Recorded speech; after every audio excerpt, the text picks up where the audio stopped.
My opener should definitely be about Rat Boss, right? Like, definitely should be about Rat Boss. Yes.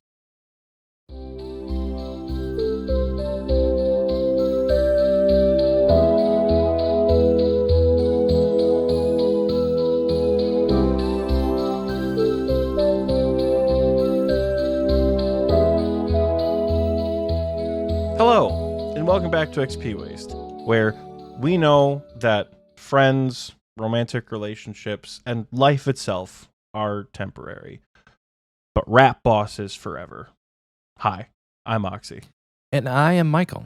If this is your first time tuning into Xpwaste, we thank you for choosing to come and hang out with us on this journey of Runescape content. Old school Runescape content, that is. Because we are a old school Runescape podcast. And you're tuning in to arguably one of the best. So strap in and strap on. If last week was your first week, That's my thanks for coming back. Thank you. Thank you for coming back. And if this week's your first week, I would give it a while before you listen to last week's episode. Not too long, though. Anyway, if you're not new around here, Rat Boss. It's kind of fun. I don't know. I think for a entry-level PVM encounter, Chef's Kiss, Jagex, that is arguably one of the best designed pieces of content for early game. Like early game PVM. Like Sarachnis, who? Scurrius is the king. How are you, Oxie? You know, I'm pretty good. You mentioned last week's episode. Shout out to Annie for coming back and having a great episode with us. I think both her and I felt a bit off during the episode, but the response we've gotten from you guys has made us both feel a lot better. Yeah. You guys really did enjoy the episode. Because I think her and I were worried that, like, oh God, we didn't do great. So I'm really glad. Michael's hitting smelling salts. I don't know what he's doing. I have something in my right teeth, now. so just ignore me. All right, that's fine. That's fine. Smelling salts? That's what it looked like for a secon. You were like off in the corner. Oh, but, no. Trying to. But yeah, no, this week I'm actually a part of a bingo. It started yesterday. It's with a group called Raids Bank. If you guys remember the Wilderness podcast, one of the former hosts, Heartless, that's like his group of boys. I'm on his team. We got a couple TNL folks in there. Ooh. Mima, Ryukasin. We're on an all big team together.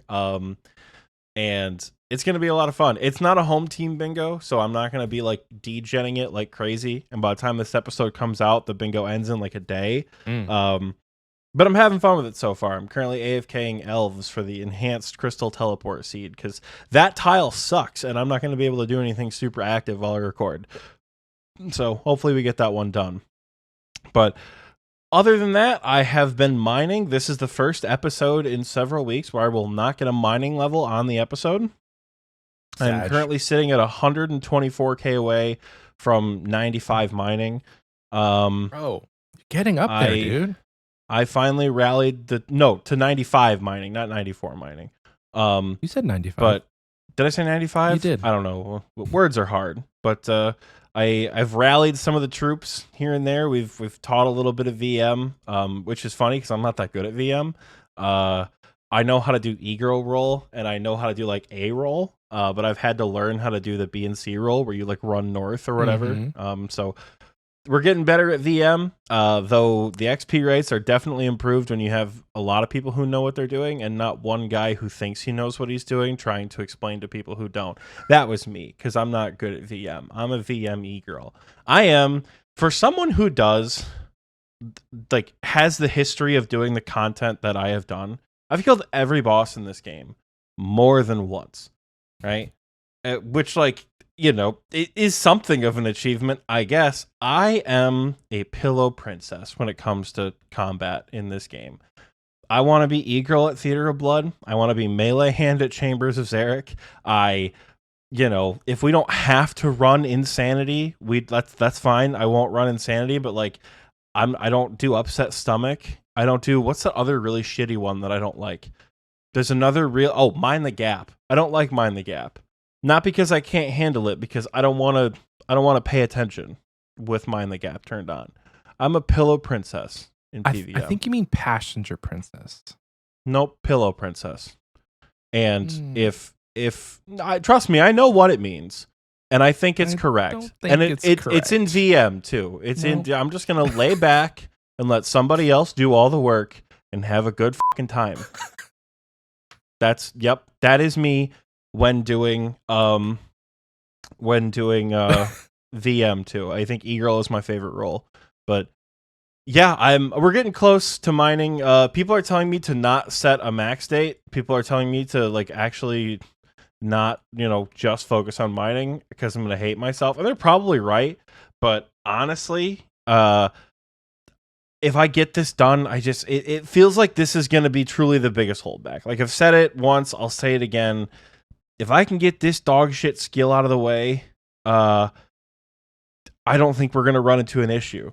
Yeah, absolutely. Because it's the slowest one. It's the one that I like the least. Like I'm never motivated to be like, I'm gonna get on and do motherload mine. Like I don't know. I think the one thing I need to improve is I've said it. How many times have I said I need to get like an iPad or something? Yeah. At my old job, I used to be able to bring my laptop in, and I probably could at this job too because my schedule is so light. But I'm new. I don't really want to do that. Yeah. That makes sense. But I could probably pull off an iPad. Because that's what I need to, like, if I can consistently do like star mining, it's not great XP, but it takes a big chunk out of, takes little chunks slowly but surely out of the XP that I need over, a couple hours during the workday. And then when I get home, if I want to raid or something, I don't have to be like, sorry, dear, I have to go sit at MLM for 200k XP. I can justify doing something else. But exactly. Yeah, that's kind of where I'm sitting at. And I did kill Rat Boss. I think I have 69 Rat Boss KC at the time of recording on my main account. And we'll get into it because we're going to talk about the Winter Summit. It's good. It's good. How have you been, Michael? What have you been up to? This week has been pretty light on the gaming, I will say. I feel, for the first time, I feel like in a long time, I feel content not playing video games every second of every day.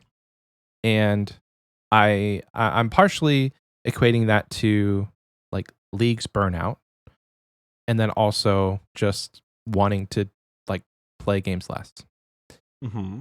And I'm doing it. So there are times where for instance, I wake up at 6 a.m. and I have 30 minutes to myself-ish in the morning where I can just sit on the couch and do whatever. And then I wake my son up for school. And so usually I would pull out the laptop or the iPad and just do whatever for 30 minutes on OSRS. But now I find myself just being more content to sit there on my phone or do whatever, it doesn't feel like there's a need to log in, and that's intentional for me, which has been great. But that means that I don't have much of a games update. I think I did last night. I logged on and did some Zalcano. The reason I haven't played much of any video games, much less any RuneScape, is I was editing a lot this last week since the last time we recorded that Hanani episode. You both swear like sailors, and yep. I halfway through I was like, I've already committed to bleeping out these F words. I don't want to bleep any more of them, but I've committed, and it would feel weird just to stop doing it halfway. So I think I had to see it through. Because I also edited one of our Hanani episodes. I think the only time that I swore more was episode 99. I think episode 99, when I was really drunk, was the only time that I had to bleep out more than Hanani and I the first time we edited. Yeah. And you had to do a lot because Hannah and I really do swear a ton, especially when we're around each other. Yeah. We swear all the time. You let go a little bit. You throw in some of the ones that don't necessarily need to be there. You don't swear a lot when it's just me and you. Yeah, because I know that you and I, it's so frustrating to the process of editing these podcasts are not that difficult. It's mostly just cleaning it up to the point where it sounds really good and it flows really well, or really well in the sense of like you're familiar with how Michael and I speak. Yeah. Like, for example, there was a period of time Michael was like, "Can you stop saying so much?" And I'm like, that's a good question, dog. Probably not. I don't know how to change the way I talk, right? Because like it's how I have conversations with like folks in therapy, things like that. It's just not that I'm therapizing you guys. If I am, just get over it. That'll be $150 per episode. And I will bill retroactively too. Oh gosh. But it's when you have to stop and pause the episode and find the word and go in and get it out of there and put the little censor beep in. Like once or twice every episode isn't terrible, but when you have to do it like 100 times, it sucks. Yeah. So that's why I try to keep it a little less potty mouth. Like they're saying in the recording booth chat. Little less potty mouth. Tiki asked, why bleep them out when it's not being monetized? I mean, that's not necessarily true. Like it's a Michael thing. We do monetize them to some extent, but it's more so like wanting to keep the show to a certain extent family friendly. Like not a lot, but we do have a good portion of the listeners who have kids or their parents. And I want people who have kids or who maybe are uncomfortable with swearing to like feel like they could just put us on in the living room, and like listen with their family. Not that we want to be like a Christian family Minecraft server, but like I have a kid, so I feel like it's a bit different. Just we've done it since the beginning, and why stop now? The funniest part about the whole thing is Michael doesn't even say fuck. So the only person that ever gets bleeped out on the show is me. Do you guys ever notice that? If you're listening for a while and you don't know Michael and I personally, have you ever noticed that the only person who ever gets bleeped out are myself and our guests? Michael never says anything that needs to be censored on the show. Never. So it's censored, but nothing that comes out of his mouth needs to be censored. It's just we got to keep Oxie in check. On a personal level, I am. So I guess we'll dive. We'll what's that called? Yeah, you were editing. You were editing this week. That's what you were doing a lot of. That's how we got here. So we'll tangent off a bit here for a second. I grew up in a Christian homeschool family, and like I literally had my mouth washed out with soap for saying the word damn when I was young. So like it's been ingrained in me since I was a child that swearing is like not a good thing. And only recently have I started to, shed away that belief, and I say now, which is kind of, it's not a huge thing, right? People cuss all the time, but like I'm gonna bleep that word out. Oh, okay. I'm gonna bleep that word out so people don't know what it is. And I think it's so much worse. People cuss all the time, and I don't usually. So like I there are a plethora of cuss words that I say now, and the F word is just not one that I feel like I'm ready to put into my vocabulary. Maybe one day. Because my wife cusses, but she doesn't cuss around me. And I feel like maybe I'm holding her back in some sense, I did say something about Greg Abbott earlier, and fuck Greg Abbott. He said he would fuck Greg Abbott. It was real weird. No, I won't. Please no. Anyway, that's why I don't cuss. Anyway, RuneScape, right, guys? I didn't play much games. I wanted to play some Baldur's Gate, but I also maybe I just don't want to sit at my PC. I think that's maybe a big portion of what I'm feeling. Like I don't want to sit at my computer for several hours because I was editing. Literally, I think it took me like 6 to 8 hours to edit that podcast. And it was only a 3.5 hour podcast. So it was a long time. But today is a new day. It's a new episode, and we're going to be talking about one of the biggest things that's happened recently in old school RuneScape, and that is the Winter Summit. I don't really count January as winter, but I guess it's like if there is a time for the season, it's like spring is not around. Stop it. How? Okay, no. Michael's cadence of the seasons. This is how you know my man's corporate right here, and it doesn't make any fucking sense. We're talking about dates for spring going. I chucked out a date idea, and he's like, "Is that even in the spring?" I said, "May is in the spring, motherfucker." He said, "I don't know." The fact that you just said I don't consider January winter, what do you consider it? Well, the fact that it was like 60 degrees yesterday, I don't know. So because you live in a hot ass state, Yeah, it's not winter? Yeah. That's the weirdest thing I've water is ever wet. heard. It's so rainy because Texas, guys, listen. Your life experience is different than mine, and I can have a unique life experience, okay? Don't come at me. But you can have a unique life experience with the societal precedent that January, February, March, and arguably also December are all winter months. Did you just say March is winter? March is literally spring. Oh, honey, I forgot you live in Texas. You don't know what the March snowstorms are like. Oh my God. You can still have Il mio snow in the fratello in spring. Cristo.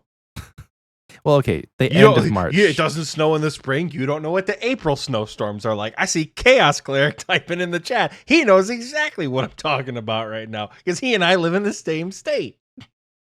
Yeah. Spring doesn't come around until it feels like Good it. thing global warming isn't real, right, guys? So the Winter Summit happened. I have to be a bit more quiet now because I can hear my son. He's going to take a nap. So Maybe you know, the doors and turn the lights ASMR. down. ASMR, Michael. Winter Summit. Please don't do that. Michael's he's gonna get one of those like ear microphone attachments and like suck on it. Listen, if it makes money for people, get we're your gonna bag, start queen. making a shitload more money from the show. Get your bag, queen. So what was your favorite thing from the summit? I know we did a live reaction so people can like go watch that if they want to see us have in the moment stuff. This is kind of like a Winter Summit post-mortem. So, well, let's just I don't really care to go in any order, honestly. I think we could just free ball it. Unless you want to go in an order. I mean, I'm not really looking at order. I'm looking at the roadmap. I think we touch on like everything on the roadmap, maybe like at least for a little bit, just like see how we're feeling about it. Mm-hmm. I think probably the coolest reveal was like obviously while Gothic sleeps. Yeah. But it's one of those like I don't know if anyone else.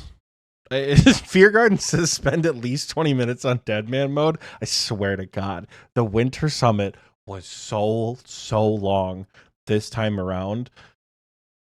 Oh my God, I know we talked about it last week, but like, dude, we do not need a bajillion year interview after every single topic because sometimes it's like Dead Man is coming back.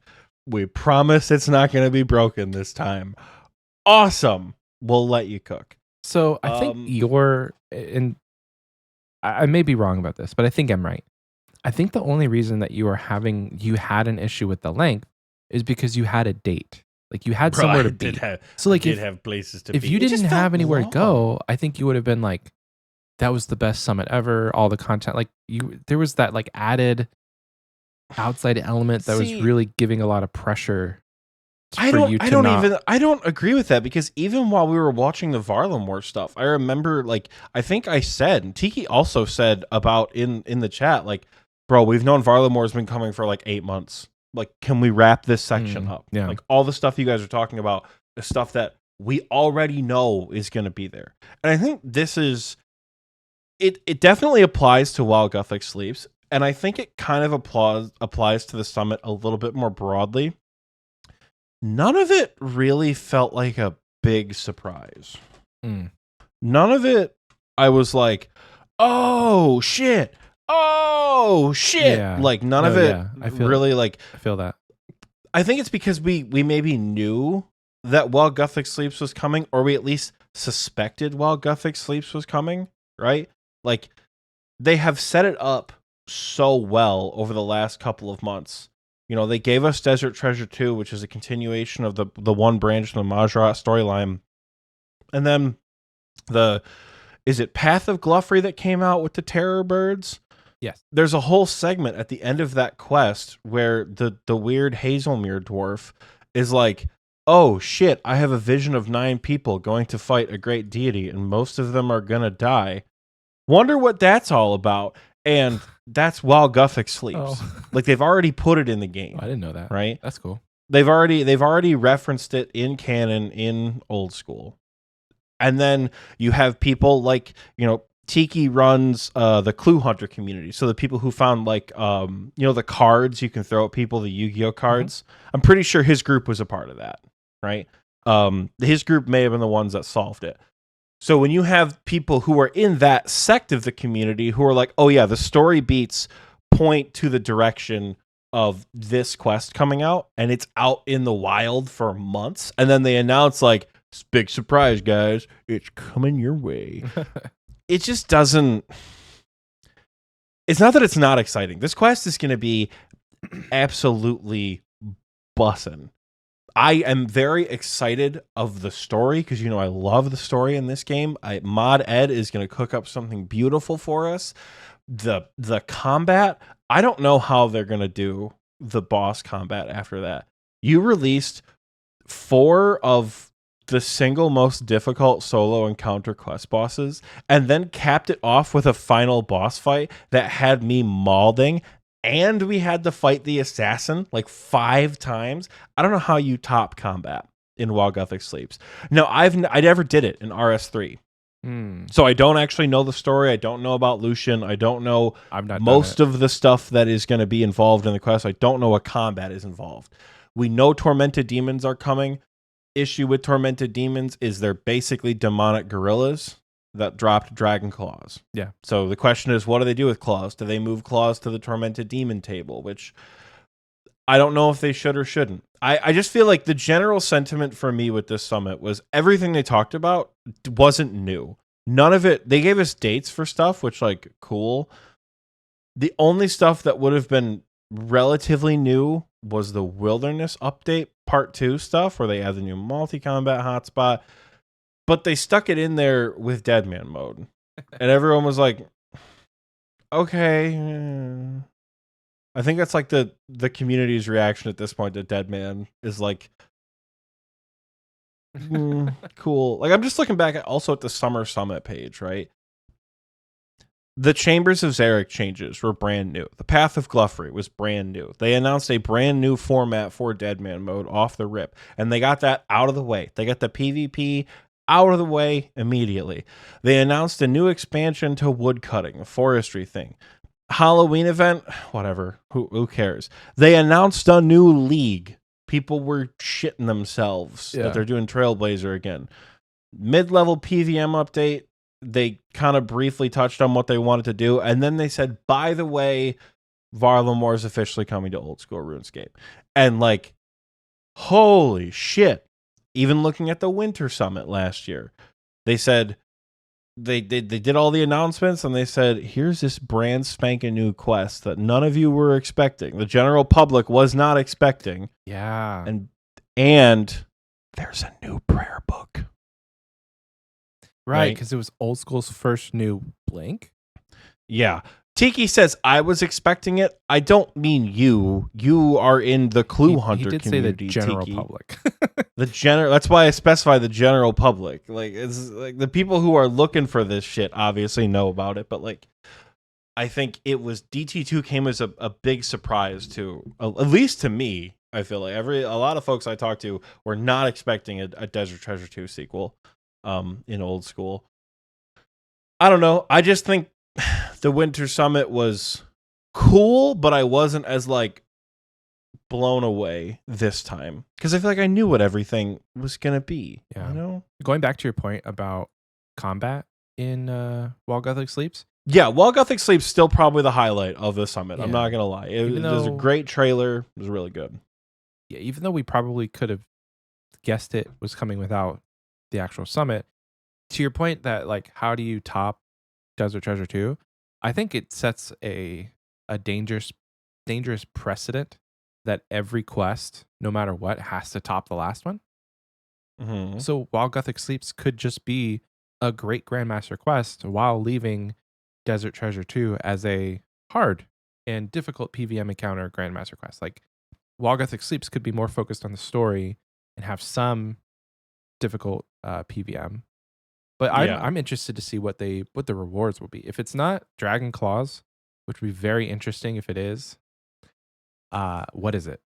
Like what's the point? If it's because that is a precedent that they have set that you can't really steer away from right now, is that most of the Grandmaster quests, actually all of the Grandmaster quests, give some sort of end game or quality of life benefit to your account. And it's not just a pointless, like, you finish the quest, here's an XP lamp, you know? So is it going to have a best in slot item? Is it going to have a new weapon? Is it going to have a new boss tied to it? What are we going to see? Usually, the trend we've seen from the GMs that have come out is the quest itself will give you a pretty healthy portion of XP. They might give you a trinket or two, but what they unlock is the ability to get best in slot gear. Yeah. They don't give it to you off the completion. They give you access to get the current best in slot backpack. Yeah. They give you, one of the strongest range weapons in the game. They give you access to go get that. They give you access to an entire city's worth of content. They give you access to get the 4 strongest pieces of jewelry in the game, right? Or they give you bosses that give you a bunch of unique upgrades with Desert Treasure 2. Yeah. I think that's got to be what Gothic Sleeps or While Gothic Sleeps gives. But the question is how? I think Tiki mentioned the new prayer system, which is probably what they're going to give as like the major uses, because that prayer thing I talked about, they pulled the community idea from Reddit. Yeah.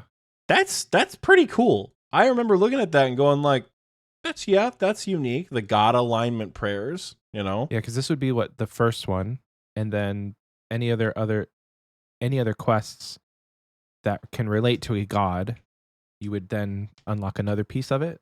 Was that the idea? That could be it.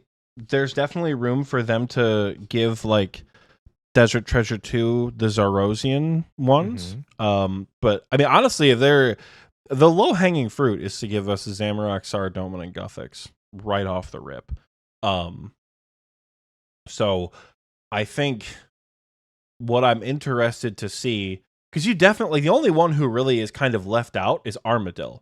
Because you could get the big 3, Zami, Sarah, Gothics, Zaros with Desert Treasure 2, Seren with Song of the Elves, Bandos with Chosen Commander, whenever that quest comes out.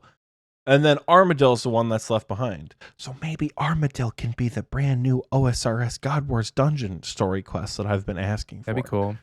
Yeah. Where like somebody unfreezes and you have to like help an Aviancy back into like modern society. That could be fun. Yeah. That's how you get the Armadillian prayer alignment.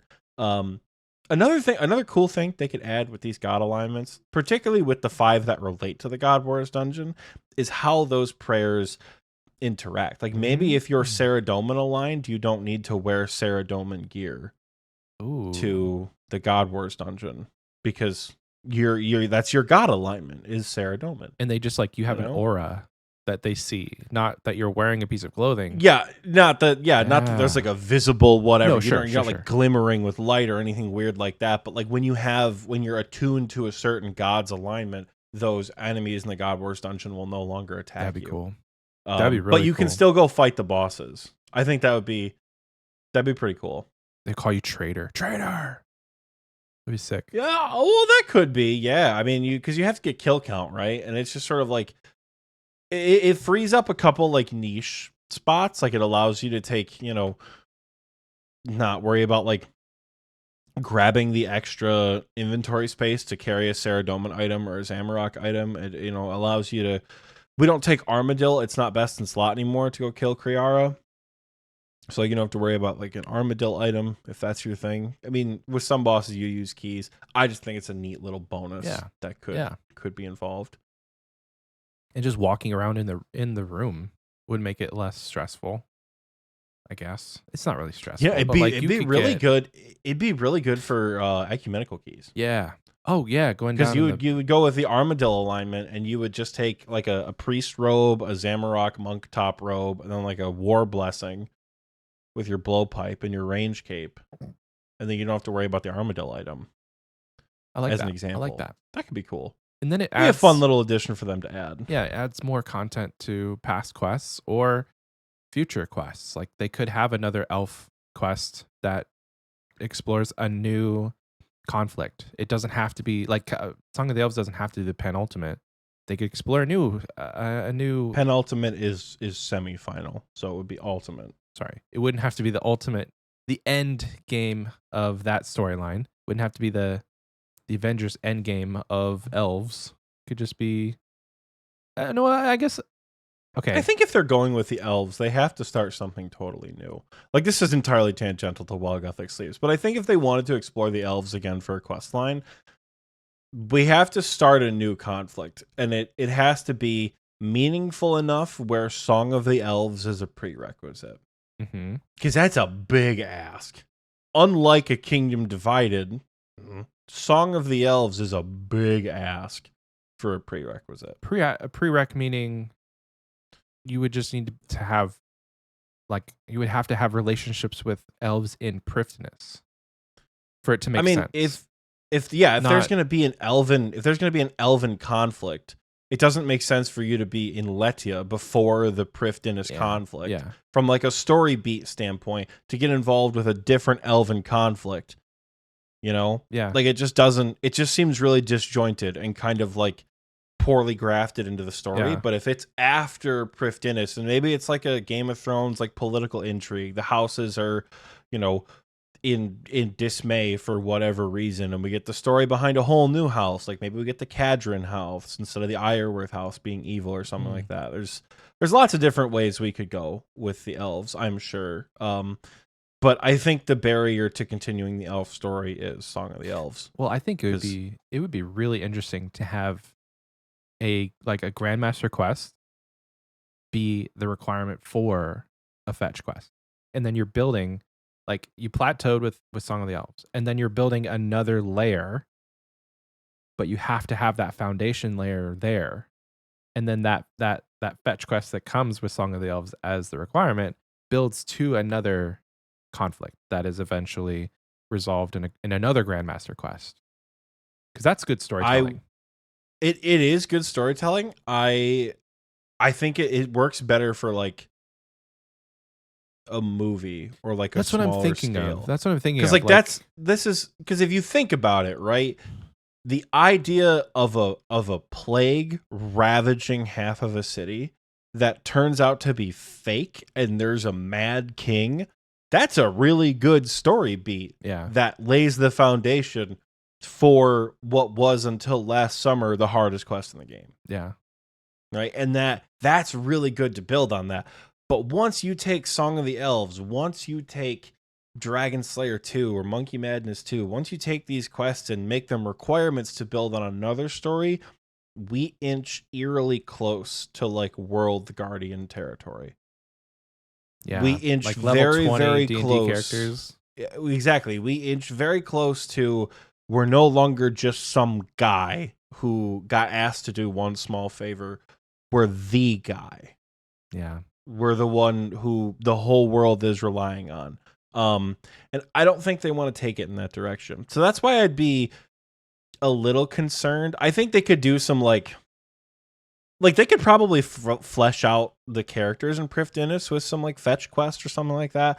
But almost like Baldur's Gate 3 or like Skyrim style. Like, hey, go explore this dungeon. Or like, hey, the corrupted gauntlet is actually broken, and now everything in there is black, and you need to kill an even harder version of Hunlith for this quest for the whatever family runs the gauntlet.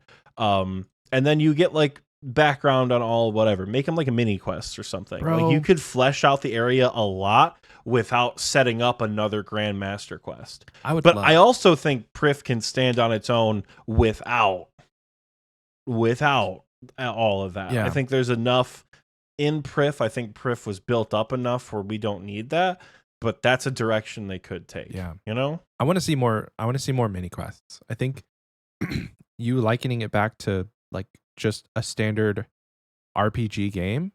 There are a lot of meaningless things that you can do in the world that don't advance they don't advance the main storyline, but they're filler content that can keep you interested. And that's how I see mini quests. They're not necessarily pivotal to the end game of all these storylines, but they are things that you can do, and that would give them a lot of freedom to have. You could even potentially have like mini like area specific like an area specific menu with like just tens of I'm not going to say hundreds because that's a lot. The one they just got rid of. Oh, well, kind of. Yeah, I mean, if you look at the favor system, it's kind of like mini quests. By the way, you hear the favors getting deleted? So you could have like an area specific menu that says like Prifdinus, and then there's just a bunch of different little quests that maybe don't mean anything or don't give you a reward, but they're a different way to interact with the world. This tier 9 star just disappeared prematurely, and I am upset. Respectfully, I think you might have just reverse engineered the achievement diary. Because that's kind of what that does. It just, there's no narrative element to the achievement diary. But it wouldn't even be a bunch of them. It would be just like a couple things here and there. But I don't think any of the regions really need it. The completed regions need it. And I think the exception to the rule of like making a Grandmaster quest the requirement is going to be Desert Treasure 2. Yeah. Because, you know, World Wakes or World's End or whatever the final Majorat quest is called in RS3. I don't know if we're heading in that direction specifically, but we are eventually, while Gothic Sleeps and Desert Treasure 2 are going to meet at some point, and they are both going to be a requirement for whatever comes next. Ooh. Because those stories are not complete. Damn. I don't know how those stories end in RS3. I've heard it's some of the best content, but I think that also leads into the return of the gods in Gielinor and the like World Guardian stuff, like the stuff that they've sort of specifically said they don't want for OSRS.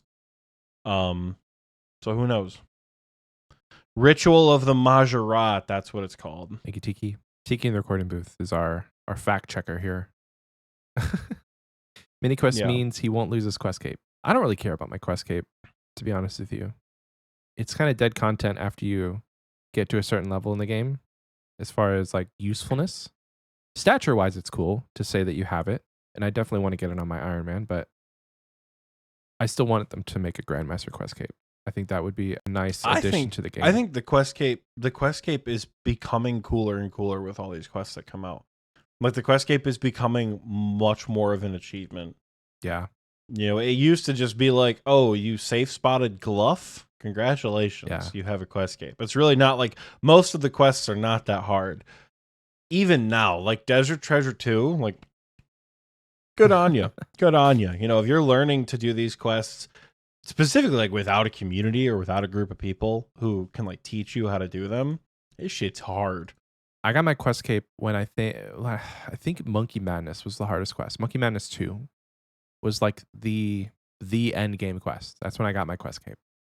So it's quite a different experience now, having to get all these quests, man. And especially after While Gothic Sleeps comes out later this year, it's going to be, you're right, it's quite the achievement looking at somebody with a quest cape on their back. A new quest cape, that is. Like if you already had it and you're going to do the quest as a max player, yay for you. But like somebody fresh off Tutorial Island, they played for the last 2 years and now they're doing While Gothic Sleeps for their first quest cape. That's going to be huge. It's going to be huge. The quest cape has a great color scheme. Like, I know you like it. You like the that blue blue. and the white. Yeah. Yeah. Do you you have the trimmed one, so I like the I trimmed do, one. yeah. It's in my house. It's been in my house for years because I Mm. stopped using it because I got a fairy ring in my house like 2 or 3 years ago. Yeah. So it's been mounted in my house. But I think the Quest Cape was my first cape of accomplishment. Mm. I think. Because I definitely got my Quest Cape before I got my first 99. I think I got my Quest Cape before I don't remember if I got my Fire Cape before I got my Quest Cape or not. I know I got my Quest Cape before I killed Zulrah for the first time. That sucked. What was your We were talking about that. We were talking about that last night. It's like 3:30 in the morning, and we were all like wiped. So we all just like went to Zulrah to chill. And I think I said like, yeah, I'm gonna go to bed when I hit 1400 KC. And I stopped for a second. I was like, it is wild to think about how difficult Zulrah was to learn. And the sentiment was shared with everyone in the VC. Yeah. I'm talking Blood Torva, Max Infernal Capes, going for GM combat tasks, but hate the Inferno kind of thing. Like really, really, really talented players saying, dude, holy shit, learning Zulrah was the worst. Like, it was genuinely like the hardest thing I had to do at the time to learn Zulrah. Yeah. It's hard and we all content. have like we have like thousands of KC at this point. Just like, God, I do not miss that. I do not miss having to learn that piece of content in particular. You know what? Obviously, it wasn't as hard as learning the Inferno, but at the Yeah. time, it damn near could have been. I think 'Cause that's that shit was tough.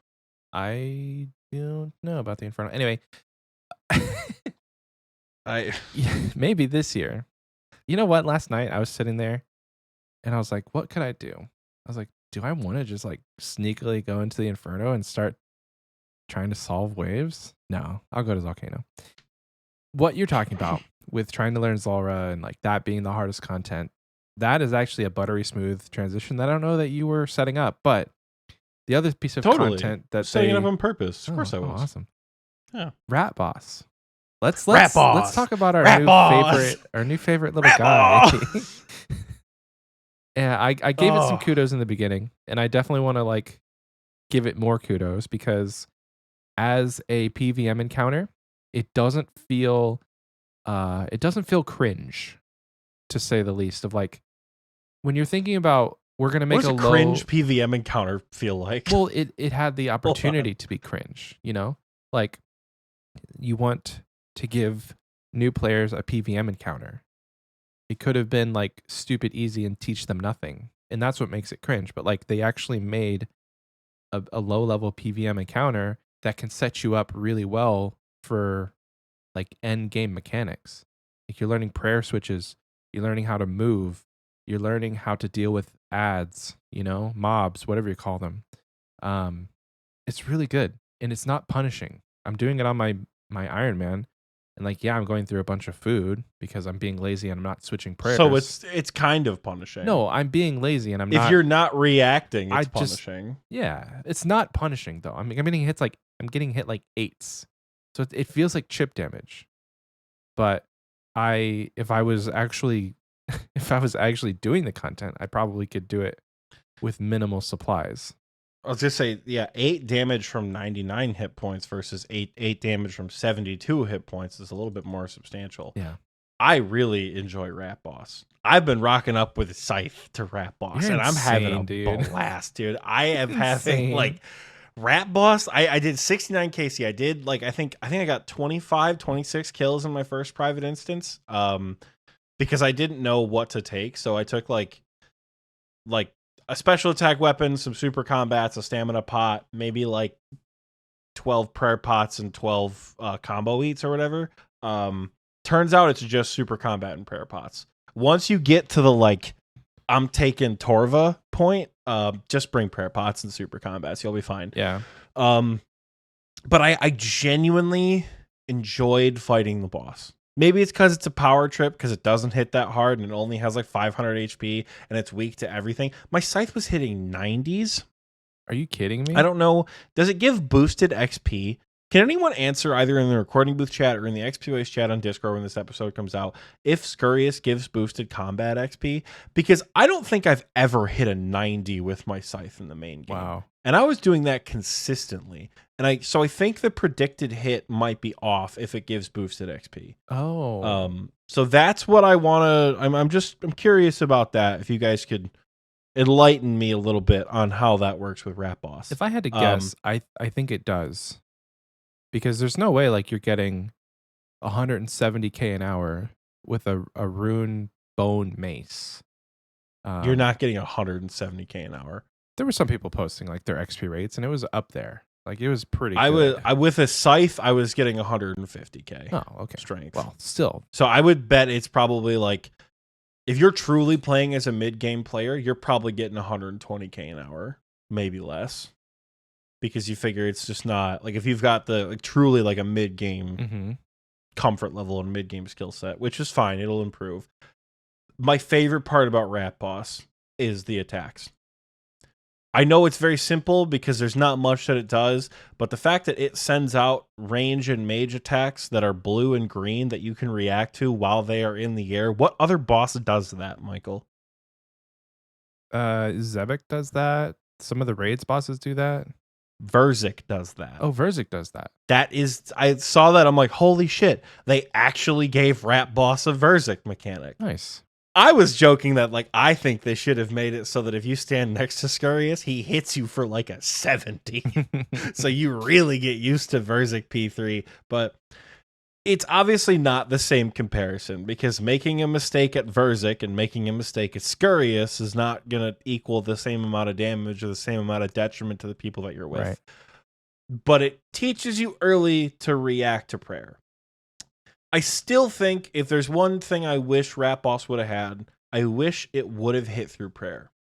I really wanted Rat Boss to do chip damage through prayer. Kind of like how Nightmare does, because all of the raid bosses hit through prayer. I think it's just, but I think I think the idea is to give you this the practice of actually getting the prayers correctly, and it would feel real bad to still get hit as a low level player if you're like, well, I'm praying correctly. What's happening? You know, once you get to the end game, you understand this is just called chip damage. You're still praying correctly. You're doing the mechanics that you've learned, but as a progressionary thing, I think I can see where you're coming from, but I disagree. I was gonna say I think it would be better to have a little bit of chip damage because it teaches lower level players that like sometimes when you do certain bosses, or maybe it just happens in like Scurious's enrage phase. At the that'd be cool because they gave Rat Boss an enrage phase, I love it, which is awesome. I love it. If it hits through prayers at the very end, because I think the idea that you can still pray correctly and take a little bit of damage, but you're gonna be okay, is a great lesson to teach new PVMers, because all of the bosses that you engage with at a lower level, Barrows, Sarachnis, King Black Dragon, you know, Giant Mole, I'm looking at the high score sheet right now, you know, all the lower level stuff that you do doesn't hit through prayer. Even in the mid game, you know, Zulrah doesn't hit through prayer if you pray correctly. The blue phase is a bit of a shitter. But I hate the blue phase, dude. The blue phase gave me like nightmares years ago. The quality of life, they should just so update bad. That. It's so stupid. I don't think they should. I think they should keep the blue phase hard. And I know I sound like a boomer in saying this, but the feeling you get from conquering that snake. I was in VC yesterday. Like I said, people who are so much better than me than the game. We all shared the like, oh my God, my first Zulrah kill, dude, that was euphoric. That shit felt so good. That's so good for the confidence of low-level PVMers who are just getting into it to kill Zulrah for the first time because of that damn Tans phase. Because that's the first time you see it. If you really think about it, that's the first time you see a boss where you do everything right, you pray correctly, and you take a 40 to the dome. It still kicks you when you're down. Yeah. So like, I think Rat Boss should have done chip damage through prayer in the enrage phase, just to sort of get players used to that, like, no, this can happen, and it's fine, because you're going to survive. You can eat through it, and it's really hard to inherently teach new PVMers that you can ride lower HP, because this goes for everybody out there. If your HP is above the boss's max hit, you're safe. I know it sounds stupid, but if you're at Ulm or you're at Wardens and you take a hit and you drop to 50 HP, you're gonna be fine. Yeah. Like you don't need to be like you don't need to panic brew, you don't need to panic eat. Zulra's max hit is 42. Vorkath's max hit off prayer, because that's usually where you take the damage from at Vorkath, is what, like a 36? I'm not talking Dragonfire, I'm talking like, whatever. Like Fear says don't fuck up again, which, like, yes, don't fuck up again. There aren't a lot of bosses that will hit you for over 40 damage through prayer if you pray correctly. The only one I can really think of that does it is CM Ulm. Because holy shit, I was reminded last night that CM Ulm is just a bitch. You ever done a challenge mode, Michael? Not in the main game. You ever done chambers perfectly right with absolutely no issues, and the head just turns and smacks you for a 40 through prayer or off prayer, whatever it is? Or you're in range gear, you got good mage defense, you got your range prayer up during the head phase, it turns 42, falling crystal, kiss the floor in front of the boys, Kiss the CM floor. Ulm is rough. But I think overall, for what Rat Boss is, like, my nitpicks aside, I really, really, really enjoy Rat Boss. Yeah. Even as a player who shows up with his scythe, I really think Rat Boss is fun. It's not necessarily meant for people with scythes and Torva, but like, you want It's the not, pet, but and it's, I'm having a good time. You can have a good time doing it. I think that initially on the launch, I was upset because Iron Man couldn't participate and get drops. And I think that is a little strange. It is weird. Because originally I was like, no, Michael, it makes sense, but you're right, because all the bosses that give loot to everyone, Nightmare, Wilderness bosses, Iron Man can do.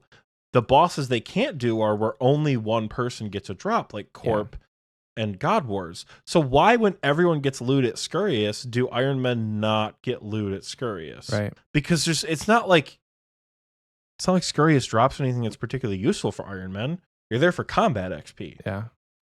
Yeah, it's just weird. It's Consider it, not, Jagex. Consider it. And I don't know if it's a bug that just like wasn't intended, that nobody. Have really they addressed that yet? I don't think so. I don't know. It doesn't seem like it was if it was intended, I would need them to like explain it to me, because it veers off from the precedent they set with like not multi combat, but like not solo bosses.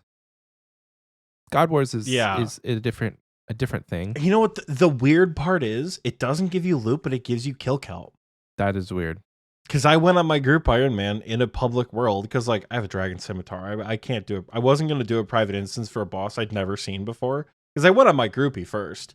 Like I didn't think it was going to be hard, but I didn't want to get into a situation where like, oh no, Scurious is hitting.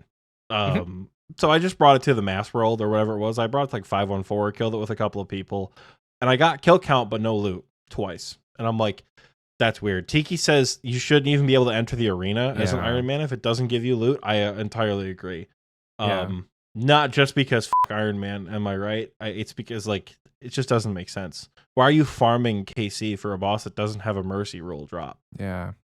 Yeah, it's like the ones that you don't get the loot for are the ones that, like, I don't know.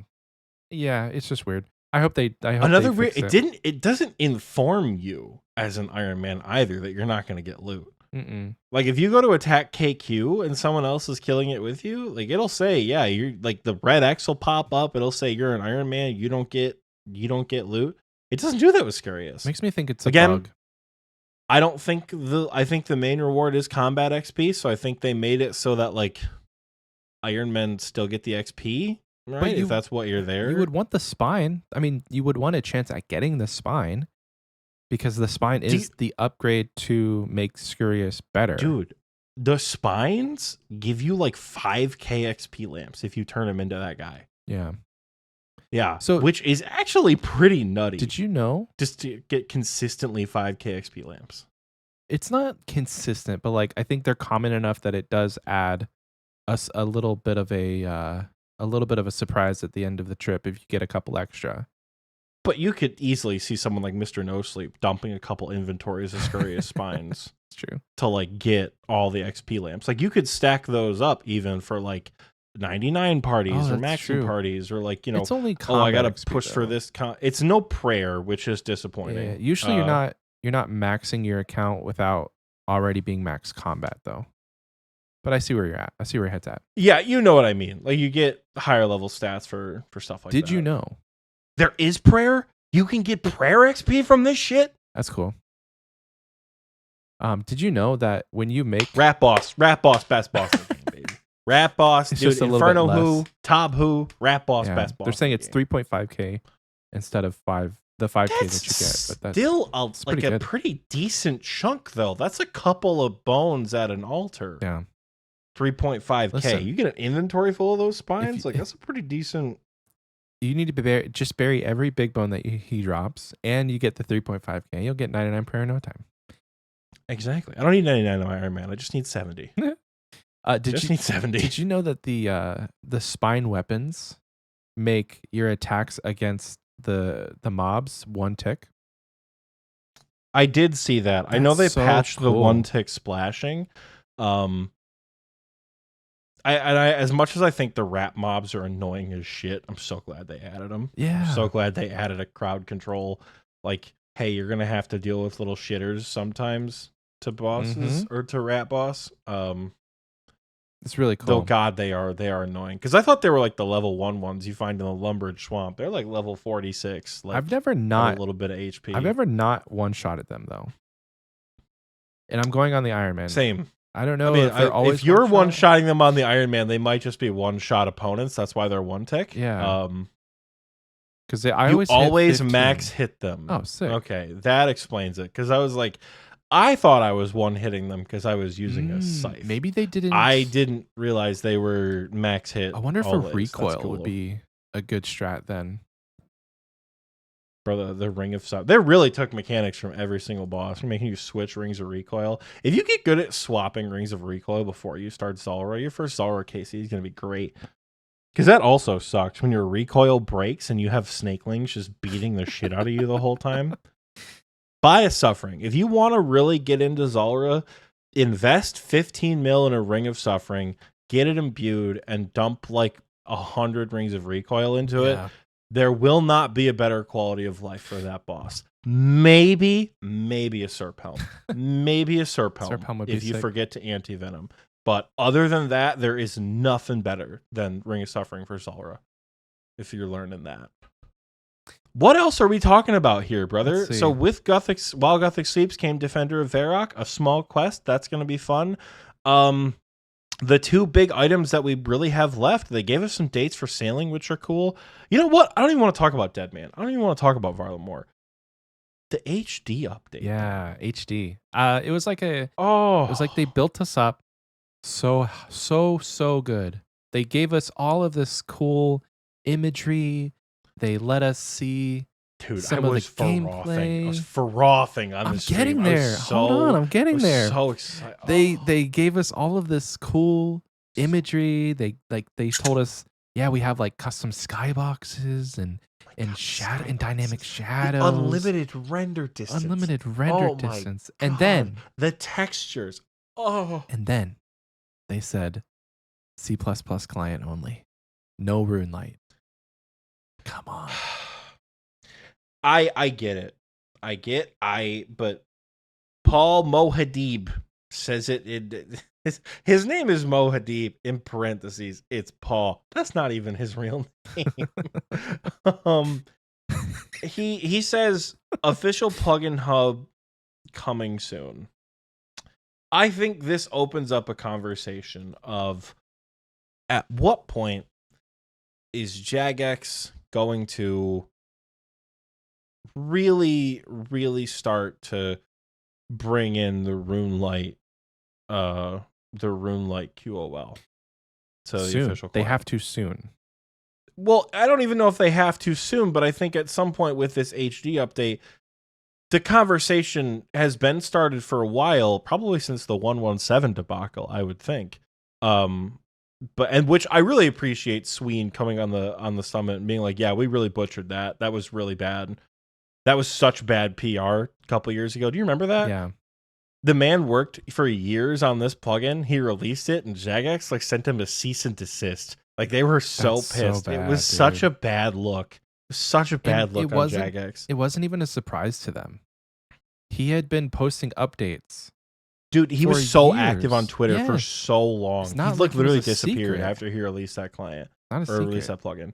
So RIP 117. Hope you're doing great things. Well, I hope that they pull him in to like consult and to actually it work could be for, nice. Like, And then you got the folks working on HDOS as well. And I think HDOS is suffering from the same problem as C++ is. yeah. Because I follow I don't know if she's a developer or if she works in like the community end of HDOS, but I follow someone on Twitter who is pretty active in like, yes, we know HDOS needs more plugins, because that's why people don't play it. Yeah. That's why people don't play C++. RuneLight has, in a way, polluted the mindset of the player base to really be unable to play this game without plugins. Like we always joke that RuneScape is unplayable without our plugins. Go load up vanilla. Can't do it. Go gear for something you haven't done in a year. Go gear for Cerberus. Go gear for Leviathan if you haven't done that in a while without a bank tag. What do you need? Yeah. How do you know? Go menu entry swap, or go use something that should be menu entry swapped and you're not used to it. I have menu entry swapped bank for bankers for probably 3 years, and I go to the client all the time, like my mobile client, and I talk to bankers all the time. I don't want to talk to bankers. I want to click on bankers. I want to bank with them. You know, I think something garbage collector. Yeah, I think at some point, like, when do we think Jagex starts to implement this kind of stuff? Because it's been people are saying in the recording booth chat, and I know it's been said that like it's really hard to convert Java to C++. I don't know coding. I couldn't tell you if that's true. We should make like a wish list of like top 10, top 15 RuneLight plugins that haven't been announced but should come to the official client. Because obviously we know tile markers are coming. We obviously know ground items have already been implemented. What other pieces? Like, there's already a clue scroll helper in the game. Which, oh my god, Jagex, please. I will give you I will alch my scythe if you add a slide box helper to puzzle to boxes? the mobile client. I cannot do those puzzle boxes. I have never been. I had one my freshman year of college. I got a Michigan State Spartan head slide puzzle box. It took me a year and a half to solve it. Oh my gosh. I need help. Please add a puzzle box solver to vanilla on the clue scroll helper. That's crazy. I think that's a good, like, if it doesn't come to vanilla or the C++ client and we're just stuck with having to learn, I think that'll be a skill I really sit down and master in my real life. It's the end of clues for me. I gotta level with you. That's the end of clues. Just boot up RuneLight for that one step and then go back to C++. Yep. So how do you feel about C+ or the HD only being on C++? I think I talked about it in our stream, but like, I'm not a diehard married to will never not play RuneLight kind of guy. RuneLight has been an amazing addition to this game. Without it, it's definitely helped maintain the player base for sure. Without it, I wouldn't play as much as I do. I probably wouldn't recommend the game to people in really to the normal person, that is. It makes it a playable game. It adds quality of life that should be standard. So I say all that to say I'm not a diehard I'll only ever play on RuneLight kind of guy. So like, I'm excited if they can develop the actual Jagex launcher C++ regular, not the regular client, I'll play it. And if it has the the plugin hub and people are able to make the quality of life things, I'll play on it. Because I said this during the summit reaction video. Jagex just makes things look more aesthetically pleasing. They add a certain level of professional to the plugins that they make. You know, they're able to do things that RuneLight developers and RuneLight plugin makers can't do because they can see under the hood. You know, it's like trying to develop a part for a car and you only have a picture of the engine versus you're making a part for the car and you can actually get in there and like poke around in the engine. It's that's kind of how I equate the level of access that they have. So it's going to be a good thing when it happens, and I hope it happens sooner than later. Like I don't want them to say we're going to start developing things for C++, and then it's 2 years later, and we're like, Jagex, where's the plugin hub? Why? You know, because at that point, RuneLight is going to be like leaps and bounds more saturated with plugins, more saturated with like quality of life stuff people can't live without. And it's just going to make that barrier of entry even harder to get things pushed to C++. So that is a big question of like, obviously it can't be me because I don't know how to do any of this coding shit, but like, do you think they're going to have an open source plugin hub I hope so. for the official client? Yeah. Do That's you what they think were that's talking the about. route they would go? Yeah, I think that's what they were talking about is like having right now this is another silly example. Right now, we're on the Android Play Store of like plugin hubs. Anybody can make anything. It's open source. It doesn't have any sort of restrictions. You can just make it. Whenever Jagex launches their plugin hub, it'll be like the Apple App Store. It has to go through a rigorous approval process. They have to vet every single one. It's going to be much harder, but it's going to look nicer and it's going to run more smoothly than somebody with their, you know, their basement level, their nerd in the basement level knowledge of coding. So, no but if you're a offense to nerd in the nerds and basement level misfits. of coding, like, does that take away from the players if something has to be really thoroughly vetted? Do we get Quest Helper if it has to be thoroughly vetted? Because remember when Quest Helper came out during the first Trailblazer, I thought this was before plugins on RuneLight became safe, I guess. Because there was a period of time back when cheat clients really used to be a thing, where you would look at a plugin on RuneLight and you really had to be sure from the plugin hub that it would not get you banned. Because there were some plugins that broke the rules that it just didn't express that because the vetting process for RuneLight wasn't as good and Jagex's rules were more strict. So right now we have, I think is it menu entry swapper where you can like shift click walk under bosses. Yeah. And then we have entity hider that hides dead NPCs. Mm-hmm. Both of those things were against the rules a couple of years ago. Like bannable offenses if you were caught doing that. So when Quest Helper first came out, everyone was like, "Oh, you got to use it, dude. It's leagues. You got to use Quest Helper. It's so much easier." I'm like, I'm not gonna get banned during leagues. You guys are. If you think I'm gonna use a plugin that highlights exactly where I'm supposed to go and exactly what dialogue I'm gonna use, you're fucking crazy. That's gonna get me banned for sure. Right. Do we get Quest Helper? I think the reason we have Clue Scroll Helper in the vanilla client is because of RuneLight. It's not because Jagex was like, let's help them out. It's because they realized players aren't going to engage with this content anymore. Yeah.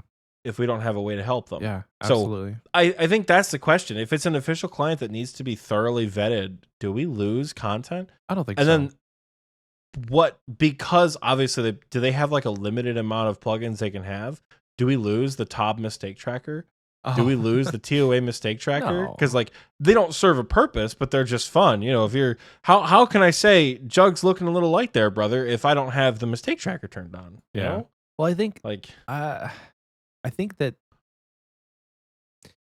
JMods still play the game, and JMods exclusively use RuneLight. Most of them do, probably anyway. I mean, Sween even said like, "Yeah, I play on RuneLight right now just because the quality of life is so good." So like, they are not above using these silly plugins. They're human beings. They're players just like us. They have an obligation to the company, obviously, because that's who pays their bills, writes, signs their They got an check. obligation to make the company's client. They ain't got Yeah. an obligation to play on the company's client. No, that's what I mean. They don't have they have an obligation to the company, as in they work for Jagex, so obviously they have to. I don't know what I'm trying to say. Other than the fact that, like, yes, the JMods play the game like with us, and so if I'm sure Mod Arcane uses the Tob Mistakes plugin and has fun with it. Like, he's not above us to say, "Oh, you filthy peasants using a Runelight plugin. I would never do that." Like, they probably do. So they have, just as much invested interest in seeing these fun plugins that make the game more fun as much as we do. I wouldn't be too worried about like not seeing the fun stuff, like hide and seek or like the blindfold plugin. I think that stuff is going to be ported over because it's just fun. Mohadi brings up a good point that I think is going to be the biggest challenge for plugins going forward. Mobile players benefit from C++. How in the world do you get, and I know I'm thinking of this in the lens of a mobile app that has not been updated like they said it would be. How in the world do you put a plugin hub on a phone? Is it a separate app? Hold up. Does it make sense for the people who actually know building apps and know this kind of software technology? Does it make sense for mobile users to have the old school RuneScape official plugin hub app where you can download plugins on a different app that work with Runelight? Because, or not Runelight, that work with, see what I mean? We're all we have Runelight brain, that work with the vanilla mobile app for the game. Because I just don't know how that's possible. Maybe right? have a settings menu. Tiki just mentioned and said no, it'd be in settings. That's why it would need to be integrated. We have a settings menu, so I feel like it would just be integrated into that the little wrench icon. You click that and then it says plugin hub right there instead of all settings. And you click that and you open it. Now, interface-scape kind of sucks, so like doing that on the fly would be interesting. Because right now, if you're really middle can't. of Tob, you can, on Runelight, you can go in and add a plugin or remove a plugin or turn a plugin off if you don't want to see it. But right now, it's easy. On mobile, it would be hard. Having a separate app would be interesting, but like you still run the risk of like getting logged out or dying if you have to exit the client and go to another app altogether. Mobile would be interesting. It would have to be a little bit more intentional, but I think mobile does create a very interesting barrier for clients on an official thing. Because maybe they have mobile specific plugins. Like some plugins just aren't approved for mobile because of the scaling and like the interface and how it interacts. Because it's kind of that way for some games where you have a mobile version and you have a regular version and certain features are not available. Yeah. I don't know. I think mobile is definitely going to be, mobile would be tough. Mobile would be tough for plugins. I don't know anything about how to make them. Here's a question. Does RuneScape 3 get plugins if old school starts to develop that? Because right now RuneScape 3 doesn't have that kind of stuff. I don't see why not. I think the issue why old school has so many plugins is because old school didn't get a decade's worth of interface improvements after EOC. That's true. Like old school started in 2007 and it stayed in 2007 until like the 2020s. Interface wise and like functionally it stayed the same. It's not until like relatively recently in its lifespan that Jagex has come around to these plugins. Whereas RS3, everything is, you have a fully customizable HUD, I guess you can call it, fully customizable chat box, inventory, all your little bells and whistles and shooting fire out your ass like you do in EOC or whatever it is. That's all customizable. It's all modular. There's a lot of settings, right? But there's, they've built these menus in over the years, right? RuneScape 3 has developed it where people who play it say they can get like their perfect layout Yeah. they love. Old school's vanilla client was like, you like classic fixed? No, get f***ed. Classic fixed. Like,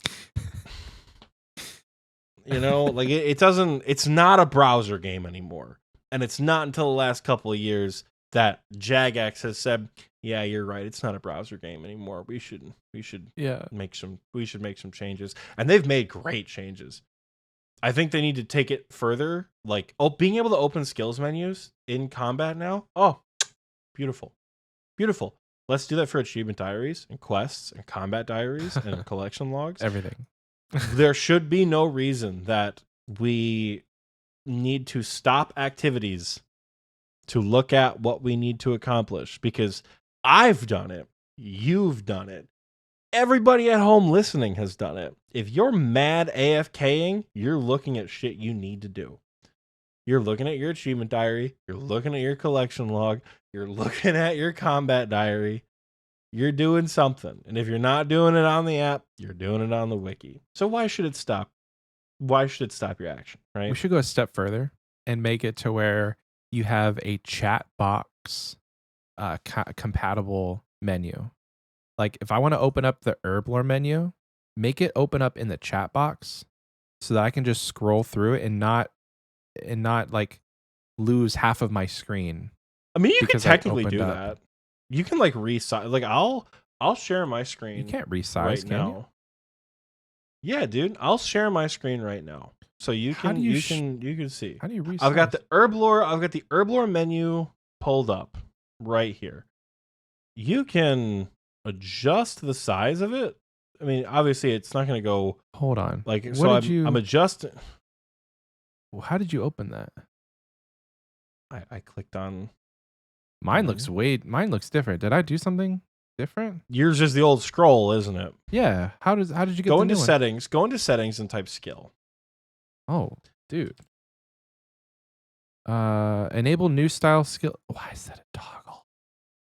Okay, well then never mind. Because we have to keep the old school thing. So like, Never mind. you can't like there is an extent, like this is about as small as you can get it. As you're seeing on my screen, I can get it about that big, like world map size, or I can get it to be about that small. And I believe you can position it anywhere. I think it's kind of locked to this side, so it doesn't necessarily interrupt. Then but like, disregard what I said. this is good. Yeah. This is pretty solid. I mean, I don't think I could like kill Zulrah with this thing open, but like I'm AFKing elves right now, and this is actually working out pretty well for me. I can look at, I can make the bone staff at level 35 crafting, which is neat.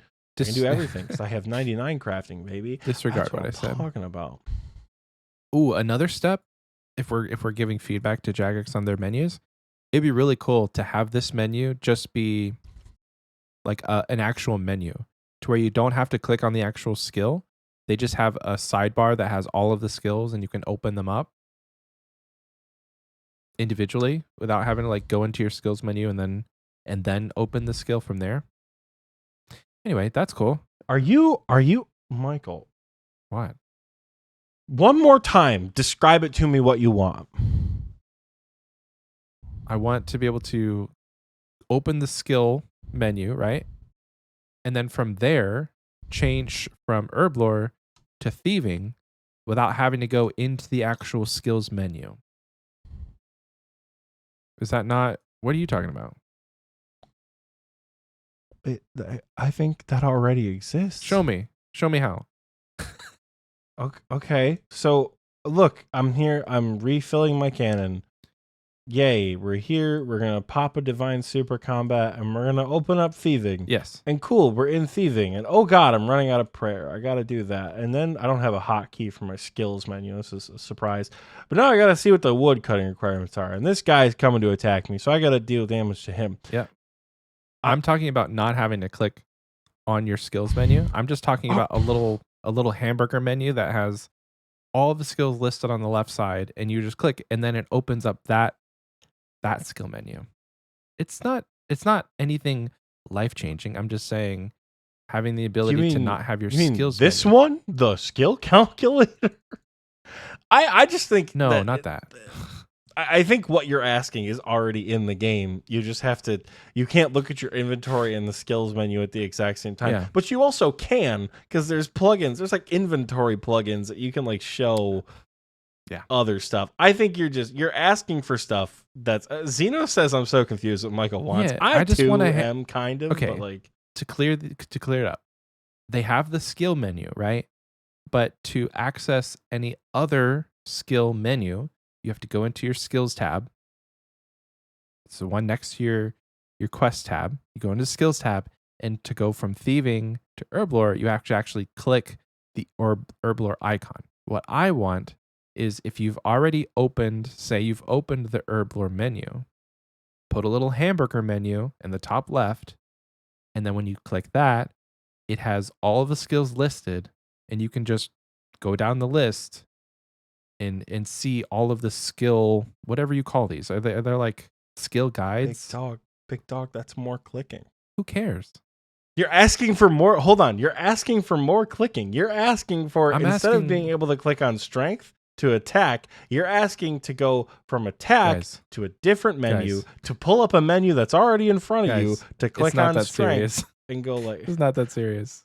I just think it's wacky, dog. It's not wacky. It's not. They that have serious. one in the HUD. It's called the skills menu. I don't Thank really you, care. Fear. It's not that serious. Let's move on. You were cooking with something, but unfortunately, in the words of the great Gordon Ramsay, it's fucking raw. So I'm sending it back. I don't think I'm alone in this. I think you guys are just being silly. It's fine. What brought on this? It's HD anyway. HD. I will say, as much as it's led to a discussion about plugins, this HD, I'm a bust It looks when I load good. it up. When I load up this HD for the first time, I nearly busted when I loaded up 117 for the first time, because I think I've said it on the show before. The like HD era RuneScape was when I played. Mm-hmm. If HDOS was feasible for a player like me who is so deeply integrated into RuneLite and its plugins to play, I would be on HDOS all the time, because I loved that era. It looks so good. It's so nostalgic for me. I love it. So when they add this, like, it's like a blend of the two. It's 117 and it's HDOS, and it looks like the old school RuneScape that I've come to know and love now as an adult. Oh, it was so good.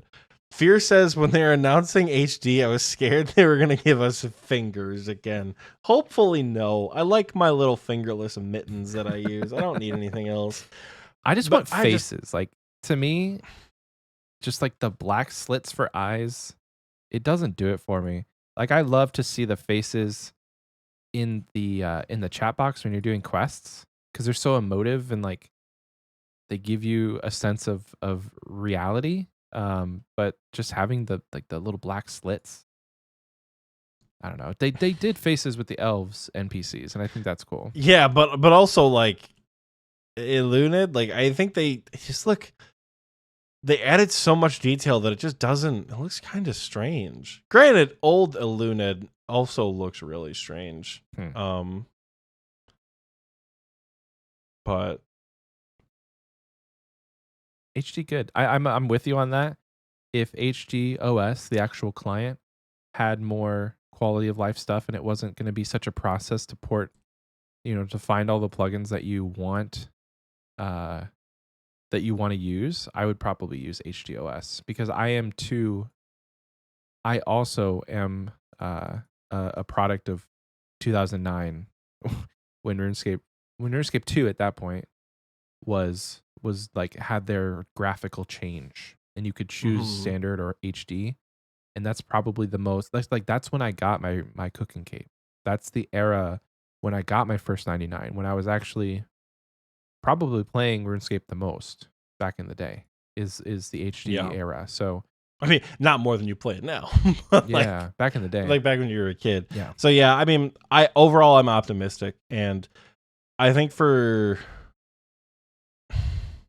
I wouldn't be opposed for like events or for episodes or whatever, just like chilling to use the C++, because it's gonna look so good. Yeah, and mobile's gonna have it. That's what I'm most excited about. Is just like it's just gonna be Oh, it's gonna be so good. It's just gonna be a thing. I'm not gonna have that shitty render distance on Yeah. mobile anymore. Skyboxes. Oh. Anyway, yeah, you need to get your dad's iPad from him and just tell him, listen, dude, get all the HIPAA stuff off of there and the client information. It's not even. I don't even know what it is. Just get it on off there of there. that he was. That's a throwback Factory from months reset ago it. when I was down from surgery. I need to just like steal it. And Factory reset it, at dude. this point because he doesn't even use it. Get yourself an iPad. Get yourself one of those little lap mats that I have. Dog, I They're for looked Target. at the. They're at Target. Remember how I told you that like there's a game resale shop by me and they sell iPads and I was really excited. Yeah. They have like old generation iPads, Uh-huh. like 8th gen or whatever it is, for like $1,000. I'm like, what the fuck is this? Like all the games are so overpriced. That's silly. There's a copy of Pokemon Emerald, $200. That's ridiculous. Oh my gosh. So, like, I don't think that's possible. Hey, if you find It's Donkey gonna Kong be- 64 there, let me know. Yeah, they'll probably have it if you're willing to pay $300. Any game that like you're searching for and they have it, it will be expensive because they know They people I want want it. them. Damn. Yeah. I think that's all the stuff from the summit. If there's anything we missed, let us know in the I mean, comments. there's we didn't talk at all about Varlamore, well, Varlamore, but that conversation is we could talk about all. We could have a whole episode about Varlamore. It's coming out March Exactly. 20th. I think we're excited. Varlamore is not only has it been talked about a ton by us, it will continue to be talked about Mhm. a ton by us. So rehashing information, mostly of what we already know, seems like a little bit of a waste of your guys' time. I will say, holy shit, Varlamore is going to look nice. I'm very excited for Varlamore. It looks like they're going to take the best parts of the Zaya rework and actually make it open and not like, cause that's my issue with Shazian. It's just like, it's just a path. Mm-hmm. Like there's no way to like freely explore Shazian or this like the Stranglewood for that matter. Like it's just paths. And I think, oh my God, capybaras? Oh baby. Capybaras. You got fucking crappy Barbies out there? Oh my God. Capybaras. It's a Capy Barbie. This is my favorite animal. Creepy Dave, Animal Show. I think that's probably where we send it to break, though, because you're right. Varlamore will be covered eventually. Yeah. And Deadman's also coming back, I guess. Deadman's good. Bye, guys. Sure. See you guys after the break.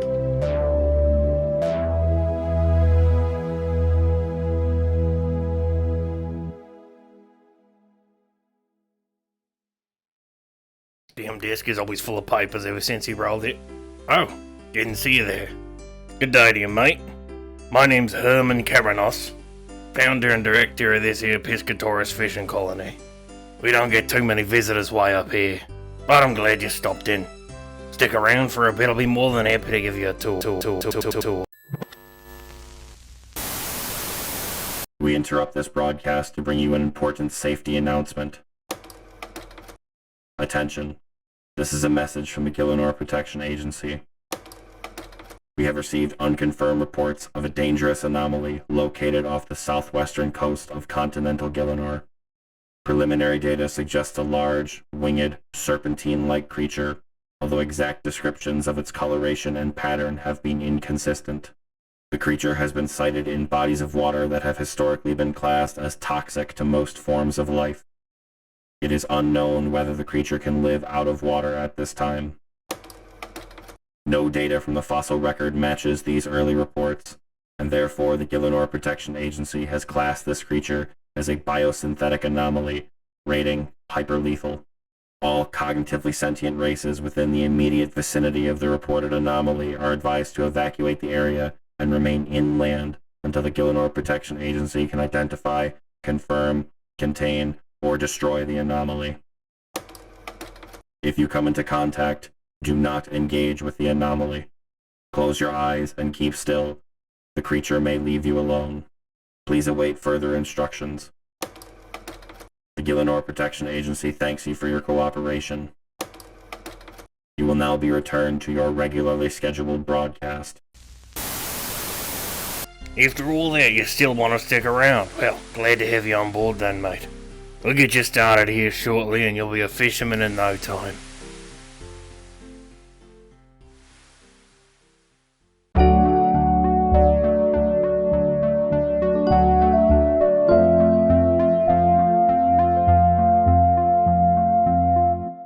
Welcome back. I hope you enjoyed that commercial because I know that I sure did. Michael and I had a whole ass business meeting during the break. We did. Not even like a, hey, let's talk about this later. Like a whole, we talked about marketing. We talked about streaming. We talked about the growth of the show and the growth of the community.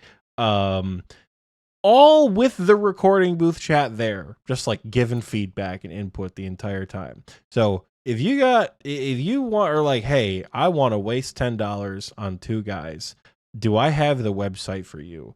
Patreon.com/XPWaste. Because this is the transition to the Patreon portion of the episode. I'm derailed. We're doing abstract promotion today. We're doing abstract promotion. We're promoting the recording booth first. Love it. Because that's our best perk. So people get to listen in live on all the weird behind the scenes shit that Michael and I are talking about. We don't have any new patrons this week. All our new patrons were used up last week. So I would shout people out, but there's no one to shout out except for the Gnome Child tier. Thanks, guys. That said, the existing patrons in the King Black Dragon tier, it's time for your rightful shout out. So without further ado, You forgot the wise old men on the screen. Oh, there have been wise old men on the screen for a while now. Okay. But Thank you, guys. The only reason that is said out loud. So here's how this is going to go, right? Oxie's going to forget to do it. Retroactively, he's going to hear that while AFKing and go, shit, I got to get that wise old man thing up, don't I? And he's going to stick it before. And the wise old man thing is still going to be on screen until now, where we're back, everyone. Now we're going to get into the KBD portion, the KBD shoutouts, because I forgore to do the but wise you can't old forget man to say thing. thank you. We love you guys. Thank you, wise old men. Just can't forget them, Oxie. Forgore. Kicking things off with apathy. Bloats, swole prostate. I blame you. Yeah. I blame you 100%. You said you can make your Patreon name whatever you want. So now I'm shouting out bloats, swole prostate. Hell yeah. I don't blame swole at all. I blame you. Boston, the person, not the city. Could be the city. It's the person. Broic 70, Chaos Cleric, my dad. Hi, Dad. Clapscape, Cloud Kicker, Damon S, Dicky Bird, Elite Oreo Dunker, EXP Enjoyer, Firethread, Gumby, HMZ Bot, MT Birchfield, Professional Slayer, not Professor Slayer, Professional Slayer, Prof Slayer, Prof Slayer, yeah, because it turns out I wasn't crazy, and I have been calling you the right thing. Our third favorite supporter, Ralph, Run Metal 15, Rylithian, Satan Loves Oxy 666. What a guy. What a guy. That man will randomly DM me. Just be like, I hope you're having a good day. Aww. I'm like, I hope you are too, King. Soggy Waffles, Seppi J, Sparky Life, The Big G Jordy, and the Crayola Tallymorn. Hell yeah. Thank you, King Black Dragons, for your wonderful, wonderful support at the highest tier of our Patreon. You guys are absolute legends, and a lot of the things that we do on this show probably could not be done without you and the rest of the folks over on Patreon. You guys are great. You guys really are. You guys are great. I know, like, I'm awkward when people give me money still, but I love and appreciate you guys for all the work that you do. If you want to have an awkward thumbs up from a 4'10" man on the internet, you can head over to patreon.com/XPWaste and subscribe for as low as $1, or pay or patronize for as low as $1. There's also a free tier, which we still haven't done anything with yet. Maybe everyone who signed up for the free tier, I'll go to your house and drop an egg on your porch. Ooh. And walk away. I'll go knock, knock, knock. You'll open the door. You'll go, oh my God, it's Oxie. I'm gonna just let the egg go, turn around, and walk away. A kiss on the cheek or with anything. no context. No kiss on the cheek or anything. No, you don't get that until the higher tiers. Not for free. Oh, that's the Michael. free tier. Not You're for right. free. Not for free, Right. Michael. Not for free. Yeah. As far as us promoting stuff, go look at our merch store because I think we've updated it with some of the Yeah. older designs Or new The designs. designs from our original merch store. There's new designs coming because graphic design is Michael's passion, and he's making some stuff up for us. They may be on there now. So there will be so. They might be the Michael line of Xpwaste merch. Ooh, imagine we have a Michael line and then an Oxie line, and it like mine is like the stuff I made, and then yours is MS Paint, just like XPW. I can tell you a lot which of one's shit. definitely going to sell more. Probably I yours. can already tell you. So go check out the shop. That'll be linked down in the description below.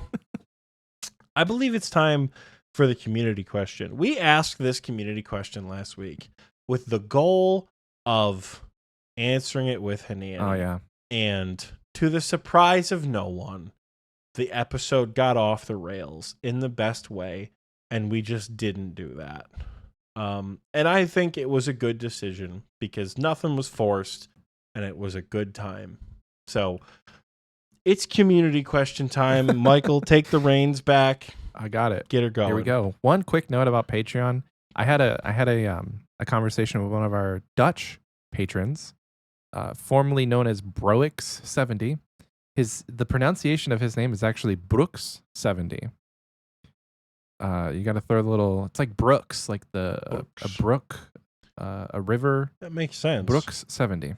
Thank you for your because we had a whole he was DMing me about something else, and I was like, what? While we're talking, how do you phonetically say your name? And so he sent me a voice message of him pronouncing it. It was great. It was great.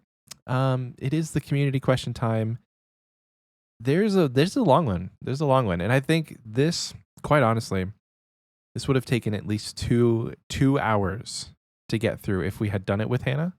Because I don't know if you heard the final edit of the last episode where we were all reading the patron names together off sync. That was awesome. I just left it. That was so I much left fun. it. I could have muted both of your guys' audio tracks and just kept it, but I'm like, I'm so glad you left. we're just that gonna in. leave it. If this was Michael last year, I would have definitely not kept your audio tracks, but I'm a changed man. Thank God Michael this year stopped caring. I'm a changed so much. man. So last time we had a community question. We asked you, what is your dream vacation destination? We have quite a few responses, and we'll get to them. Starting us out, OC Dam says, I went to London this past December, and it was incredible. I absolutely have to go back. I'd like to go to the mainland Europe. Definitely want to go to Asia as well. Well, I have a good time for you to go to London, and it's September 7th, 2024 for Runefest. It's a good time to go. Jumongo says, sounds cliche, but Hawaii. Girlfriend is running a half marathon in Maui in March, and I'm so excited to finally go. Yo, going to Maui just for the half marathon, that's kind of pog. I've not left like the lower 48 states. I just want to get that out of the way now. So like I have not traveled out of the lower 48. The closest I've been to another country is South Padre Island, where I could see Mexico, but I've not actually stepped foot out of the border of the United States. Bro, I grew up on the border. You did. of I did not. Michigan and I Canada. kind of did. I was in Ohio, but like we didn't travel when I was a kid. I ever told you the story about how one time when I was in college, I made the most out-of-pocket comment completely by accident. I think you And in did. hindsight, it's just because of how I was raised. So I grew up on the border of Sarnia, Canada. So for me, Canada did not feel like a very distant land because it was a 5-minute walk from my house to see another country. Mhm. And it was maybe a 30-minute drive to cross the bridge to get into the other country if we really wanted to go. It wasn't so much that we went to Canada, it's that a lot of Canadians came to the United States. So like Canadian money, when I was a kid, we got our first Tim Hortons in town. So like we had a little bit of like, I don't know if Tim Hortons at this point is necessarily like a Canadian food, but like 15, 16 years ago, you know, it was pretty cool to get that, you know, oh, this is the coffee shop from Canada, right? So to me, Canada growing up never felt like a foreign country. I met an international student while at college. We were just all hanging out in my apartment or whatever. She's like, "Yeah, I'm an international student. I'm from like Windsor, Canada." And just like as a gut reaction, my shitty 19-year-old self was like, "That's not a foreign country. What are you talking about?" And everyone was like, "Dude, why did you say that?" I'm like, "What? It's Canada. It ain't that big of a deal." Everyone was like, "That's the worst thing you could say. Why would like don't downplay someone else's country?" And in hindsight, when you don't have the context of my upbringing, holy shit, that is out of pocket. That it was just like, wow, dude, you said that out loud. But being able, like, understanding multicultural competence now as an adult, it's because for me, it would be like, for you, it would be, I don't even, your state is massive, but it's like considering Ohio another country for me. Yeah. Like, it's so close and it's so culturally similar of where we are that, like, it really doesn't feel that different. So in Michigan, you can get what's called an enhanced license, where you can just go to Canada. You don't need a passport. You just show them your enhanced license, and they'll let you cross the border. So it didn't even feel like, oh, I'm going to a different country. It's like, no, we're going to Canada because we're 19 and we want to drink. Like that was that's what it was. So yeah, I realize now that was out of pocket as shit. So that's my real super cringe college international story. Glad we can change as people. It's a great thing of, in life. Perks of several years of multicultural competence training. It'll change you as a person. It really will. But back to the community question. Thank you, Oxie. Petty Pupper says, "For me, I went to escape to Scotland, traveling through the Highlands. In a perfect world, I would be there for the Bagpipe Festival with my husband, enjoying wonderful food, music, and history." That sounds That is so nice. I want to go to Scotland. I want to go to. I wish there was time for me to explore more of Europe while I was there for RuneFest, but I want to do that with my family. Like I want to experience that with my wife. I'd love to go to Switzerland. To answer the community question for myself, I want to visit Switzerland because the mountain ranges there are just to die for. Go to Montreux. Yeah. I just saw a TikTok about that actually. Geneva's cool. Geneva's expensive. Geneva closed at 6 p.m. Ugh. Go to Montreux too. Well, one day Geneva, it's not. Yeah, go to both, but like I heard there's a great conventions in Geneva. Geneva Convention. More suggestions than. Moishan says, "I'd love nothing more than having to have a cottage by a clear blue ocean and white sand. Just me, my wife, away from people in the city, just listening to the ocean and relaxing." Boy, howdy. So beautiful. So beautiful. It's so nice.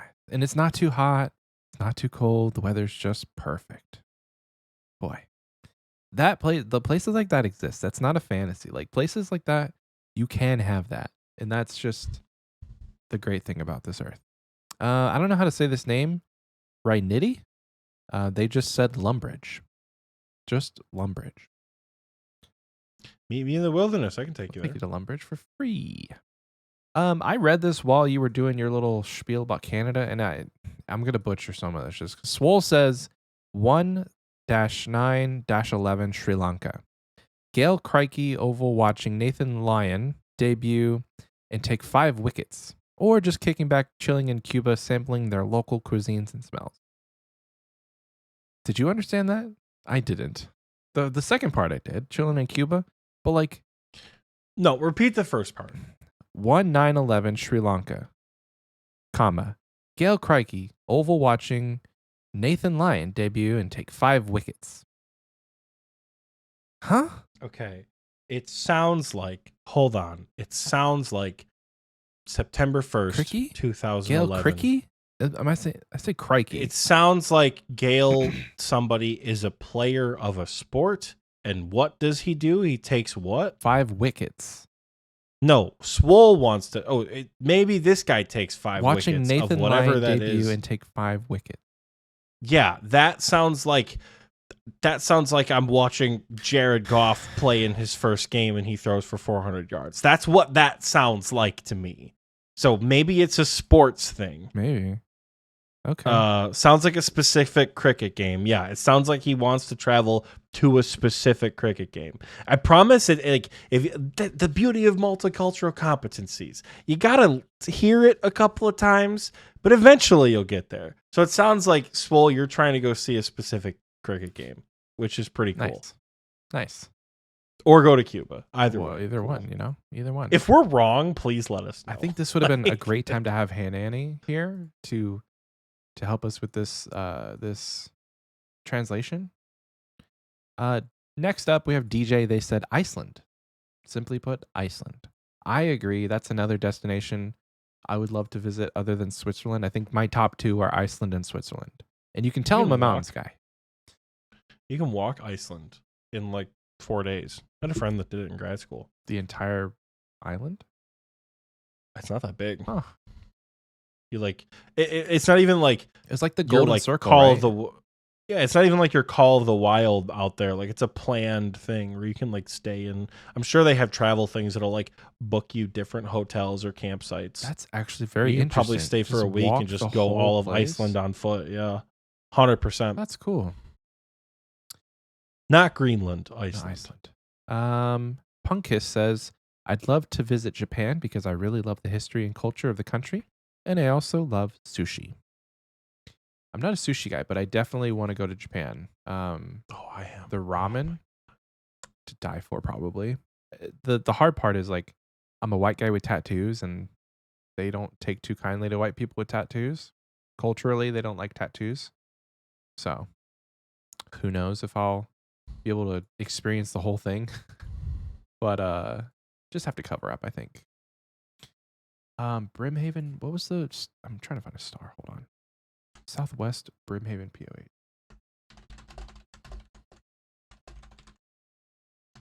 Mock Cat. Next up, hold on, I missed one. Next up, we have Lake. They say the Isle of Syke in Scotland. Did I say that right? The Isle of Psyche?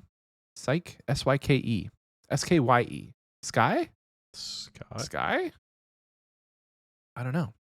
It's a great question. Where's the damn star? I'll do it later. I don't know if I'm saying that right. Who knows?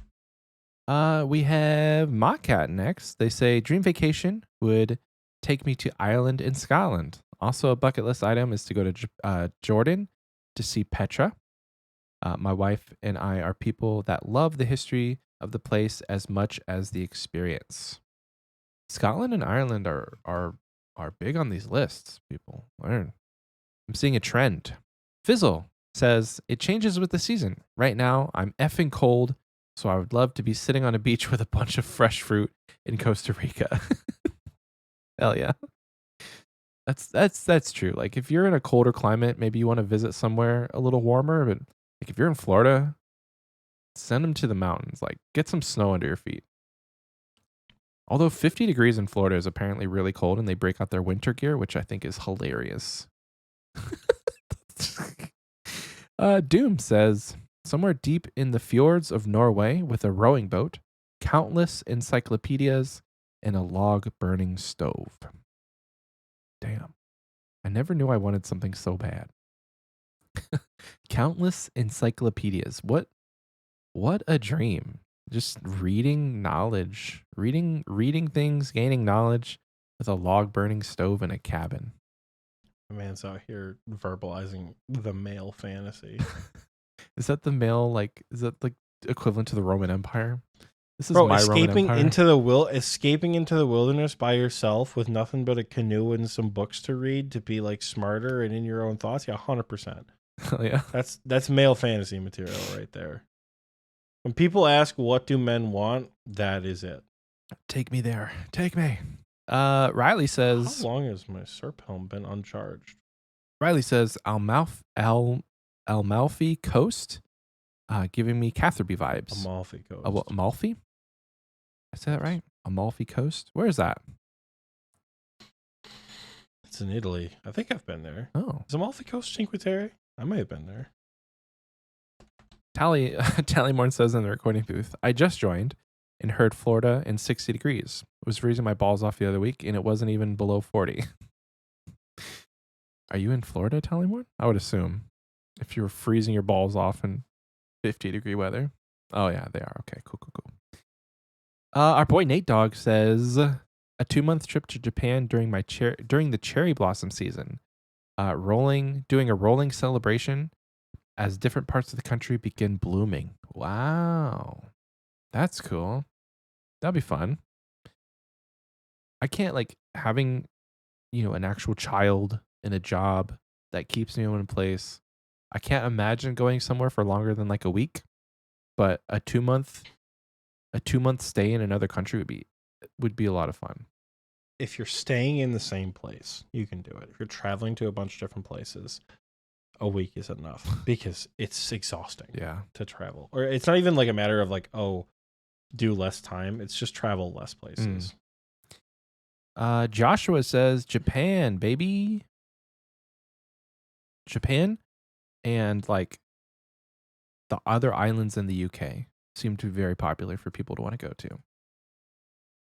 I love this one. The name on this one's hilarious. Oxie, teach me to Tob 666 says, always thought about touring Germany. Take a train all around and spent time with my cousins that lived over there. Maybe Oxie can come with. Winky face. Oxie, you have a diehard fan here because he didn't even say I know. me, just you. I'm not going. Yeah, no. Satanbot, why can't Satan I and I come? are tight. That's I why. won't be there, Satanbot.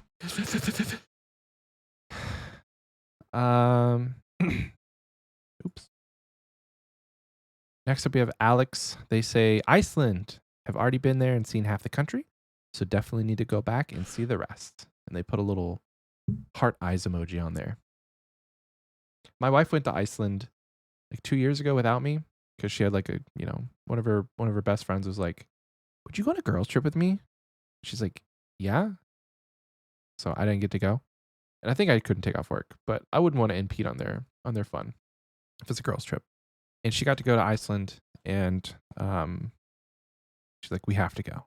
So one day, maybe when the kid's a little older and he can conduct himself as a human being, we can go see Ireland or Iceland. Let's see. Logan says, an imaginary land where it doesn't take you guys 15 minutes to stumble into something OSRs related. Then when you Hold get on, there, hold on. I don't think they can hear that. I know. It's for you. Oh, for me. I don't think I want to read this one. No, we can leave it out of the episode. We can leave it out. But so it says, an imaginary land where it doesn't take you guys 15 minutes to stumble into something OSRs related. And then they have the little face emoji. I don't know what you call that. Then when you get there, it's I've done nothing. As in talking about our recap. And then we're like, oh, what'd you do in Runescape? I didn't do anything this week. Screw you, dude. It's my podcast. To the guy who says we don't talk about RuneScape, I'm gonna give you the most detailed breakdown of every waking second of bingo in the next week's episode. You're gonna wish you did not hear the level of detail. You're like, oh god, this is too much. I regret. I don't know what I asked. Regret. Next up, we have HP Healer.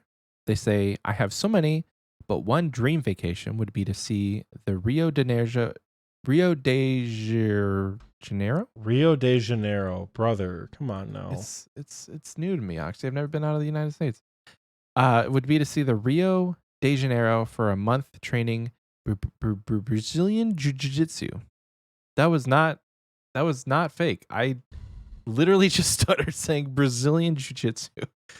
Dear Lord, I can read. BJJ. A funny way of showing it, brother. Listen here, you. You get to say cool things like, this so-and-so achieved 99 strength. No hard words there, just 99 strength.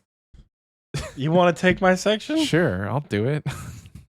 We're gonna start over on this one because I need to redeem myself. Okay, listen.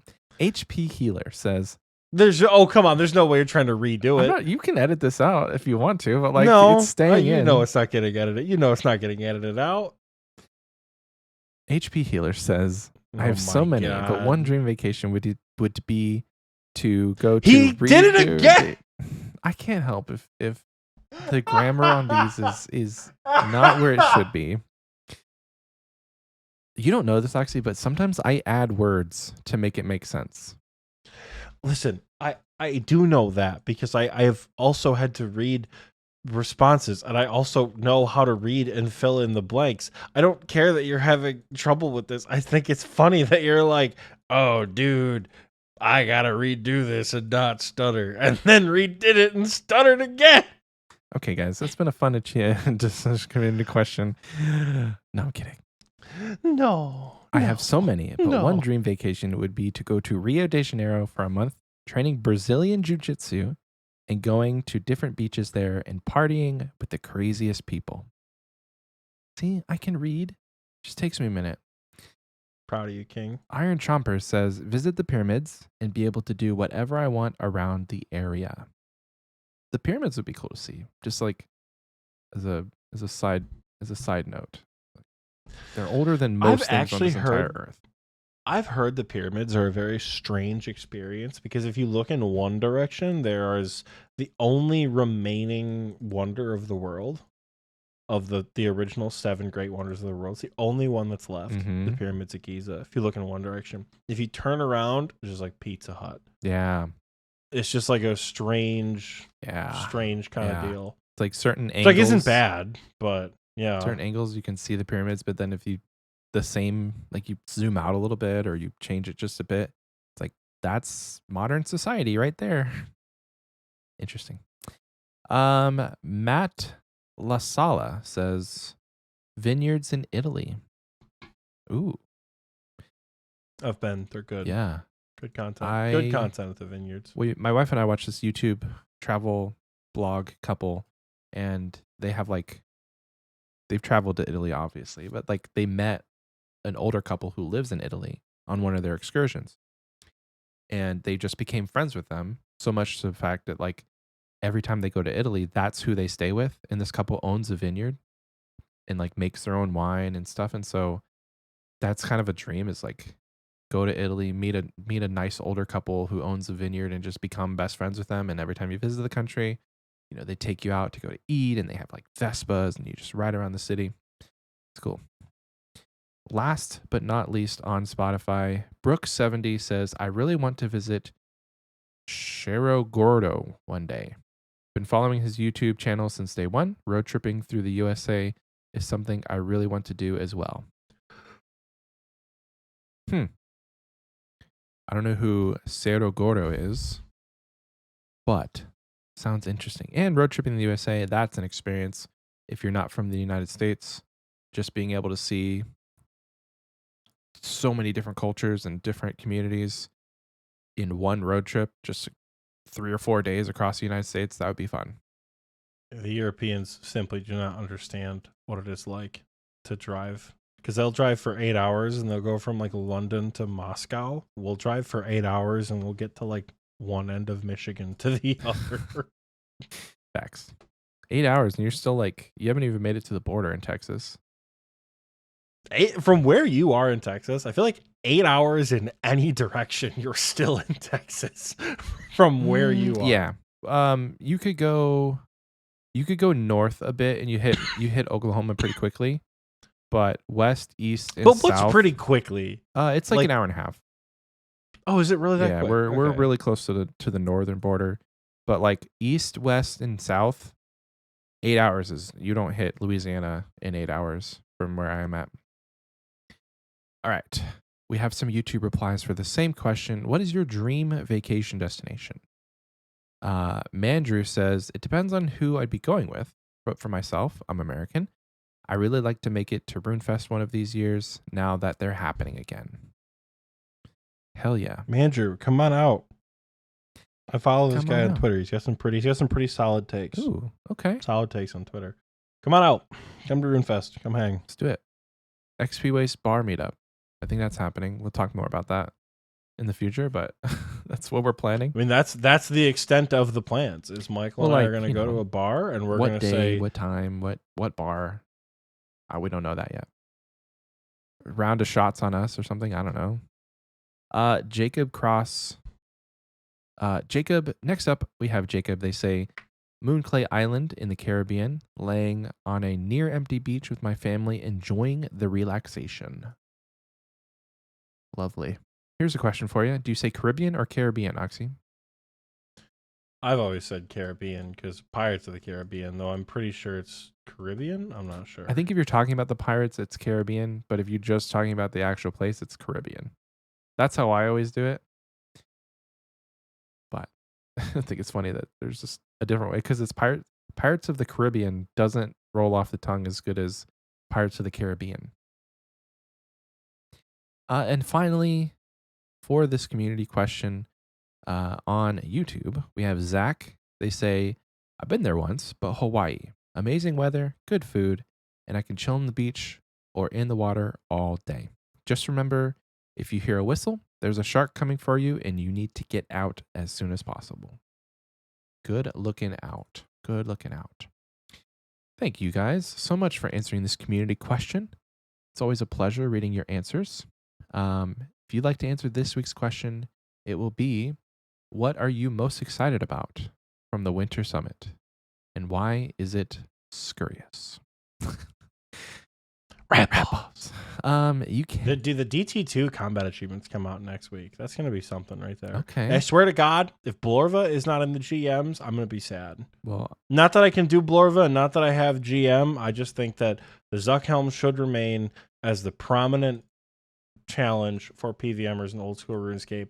And if you make the Zuckhelm, but make Blorva separate from the Zuckhelm, it kind of it takes something away from Zuckhelm. It takes something away from this is the encapsulation of the mastery of combat in this game, thank you, Ox. except for these bits of Blorva. I'm sure we'll talk about it next time. Blorva's got to be a GM. Surely. If you want to answer this week's community question, you can do so on the community question section on Spotify or the pinned comment of this YouTube video. Now I'm going to send it to arguably the second most handsome co-host to ever graze the ear holes of our listeners, Oxie. That description alone, I think I'm quitting. I can't handle that.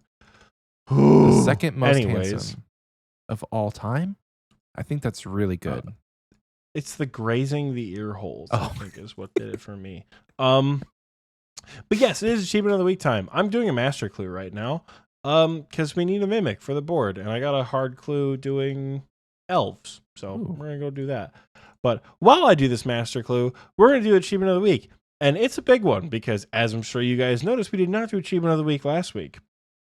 So we got quite a few people to shout out, and we have quite a few cool stuff, including the very rare triple. So without further ado, combat or skilling, Michael, what are we getting into? Let's do combat. Combat. All right, kicking things off with combat. We have first fire capes again. It's been too long. We've got some first fire capes.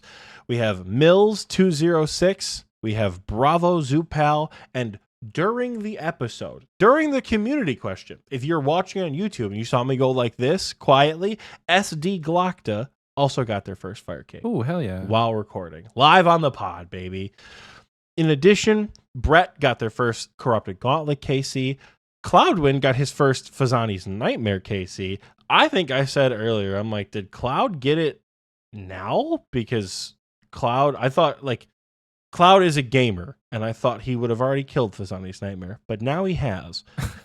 Modern Major General, one of my boys from our last bingo, got his first Zulrah KC, and Blazefire 420 killed Gauntlet for the first time.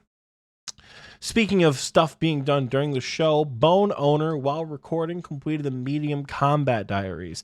Additionally, HP Healer also completed the Medium Combat Diaries. Not while we were recording, but they are done. We have a couple elites this week, King's Vow, Parker J, and Gecko, which I believe would have been his Coach Beard, Iron Man, all got the Elite Combat Diaries. So welcome to the Jad Helm Gang. Check that the coolest of the Slayer helms. As far as kits go this week, Lyadora got their Menophyte kit by accident because, this is what they said in their post, they did not realize dehydration was on until P2 Warden. They went to heal and their brews weren't working, and they accidentally got a Menophyte kit because of it. So that's a W if I've ever seen one. Additionally, from TOA, Gecko, once again making an appearance in the combat achievement section, got a Missouri crafting kit. There's always one that tops them all. There's always one that tops them all for me. Huntsman MT, formerly Huntsman Oss, one of our Australian gamers in the chat, has finally achieved his Infernal Cape. Enjoy the peace that comes with that cape, my friend. You're free. Congratulations. Hopping over to the skilling section this week. 819, formerly known as Songer, I'm pretty sure, got 99 cooking, fletching, and herblore. Suffix, one of my teammates for the upcoming winter weekend, got 99 fire making. Seymour got 99 range. Sparry got 99 thieving, cruising his way to max. It's soon. Has he maxed by the time this episode January comes out? 30th. What's today? The 27th? So damn near. Yeah, he'll have max. Oh, yeah. We'll get him next time. We'll get him next week. So next week might have a certain shout out. We'll see. Mm-hmm. Saga 7 achieved 99 thieving. Canister Shell achieved 99 smithing. You ever play Halo Wars? Halo Wars? Growing up? No. When you played the original Halo Wars and you got the vehicle depot, there was an upgrade for the Scorpion tank called Canister Shell. And it's one of those sounds that still resonates in my head of the guy going, Canister Shell researched. So shout out to you for getting 99 smithing. Scratch the brain for you when you read that? Lots of things scratch my brain these days. Danish Deity achieved 99 crafting. Toaster Bath achieved 99 herblore. I'm pretty sure you're getting real close to max there too. Rosgin achieved 99 cooking, also part of my winter weekend team. I Poop Liquids achieved 99 magic. Modern Major General again coming in the skilling section with 99 farming. Felty Fox achieved 99 hit points. Tanto Tricks achieved 99 fletching. Chaotic Dad Bud achieved 99 cooking. Miniax, formerly SOSD3, got 99 construction. De La Gente, the absolute skilling Chad that he is, said, you know what? I'm not going to do one bad skill. I'm going to do two. He got 99 mining and 99 rune crafting in the exact same chat box at the exact same time. Caper achieved 99 magic. Shady achieved 99 magic as well. Let me back up. I think Caper achieved 99 magic, but on this Achievement of the Week document, I wrote Caper got 99 Caper. I think it was magic, though, because I think she's in the Wizards Guild. I think. If I'm wrong, Caper, I apologize. I think it's 99 magic. Jay Goose achieved 99 thieving, and Dildo the Great achieved 99 smithing. We do have some total level achievements with Real Crazy having achieved 2K total level and just forgetting. He posted it at like 2007 total level and is like, I didn't even realize. So awesome. But just like the Infernal Cape, there is one achievement in the skilling section that tops them all. Bus Go Beep has beeped his way to 99. Beep, beep. Everything. Bus Go Beep has achieved 2277 total level and has maxed his old school RuneScape account. Congratulations for the monumental achievement. You can finally play the game. I envy you in a way because you no longer have to do mining. And if you do it, it's by choice. So congratulations. Enjoy your new cape. Enjoy having to reset all your bank tabs with all your new capes. Very proud of you for that achievement. Closing achievement of the week with the triple. My boy, my teammate, Modern Major General, got his quest cape as well. Hell yeah. An appearance in all 3 categories, skilling, combat, and miscellaneous, is the triple, the triple-double, whatever we call it. We don't see it very often, and we love when people do it. So congratulations to you, General. Additionally, Vespolar, or is it Vespolar or Vespolar? It's I don't a great know. question. One of the Aussie boys, though, I'm pretty sure, also got their quest cape. Huge. We do have some more capes this week. Braw Dog got his diary cape, and Bus Go Beep said, "Oh shit, I didn't realize how close I was to a music cape. Let me just go grab that real quick," and got a music cape. That is achievement of the week. If you achieved something awesome and want to show us, head over to discord.gg/OSRSTNL. And you could post about whatever you want. A max cape, an infernal cape, a quest cape, a fire cape. It doesn't have to be a cape. Capes generally signify... Capes really are a big thing in this game, aren't they? But it doesn't have to be a cape. Any level up, we're all for it. People, I think someone posted like 59 attack and 68 strength the other day. People are hitting like 1,000 total level, 100 quests completed. So like literally every achievement is notable for the Levels and Achievements channel. Go look at that. Go check that out. It's the place to be. We also have a variety of other channels that are always bumping. It's a bit of a quiet Saturday afternoon. There's only a couple people in the various voice chats, but you know, we got bingos going on and we have an event coming up this weekend. So the winter weekend. So people are probably biding their time. Normally we record on Sunday. And we also normally record on Sunday, yeah. So it's a Saturday afternoon. Maybe people won't be showing up till later tonight. In any case, though, it is time, folks, for the final section of this podcast episode. Michael, my friend, do you have a fun question for us this week? yes, I found one. Okay, I got it. I had to look through the fun question section in the Patreon. The Patreon section Discord. Our boy Nate Dogg. We always say our boy Nate Dogg. I don't like that's the thing that you started. You called him my boy Nate Dogg, and I'm just like, well, he's my boy too. He's my boy. My boy too. But Nate Dogg is, again, it feels weird not saying my boy or like our boy Nate Dogg. Nate Dogg said earlier this month, you were teleported to an alternate timeline where RuneScape was made as a Dark Souls game, and all enemy attacks are dodgeable, and if they miss you, and the prayer system is removed.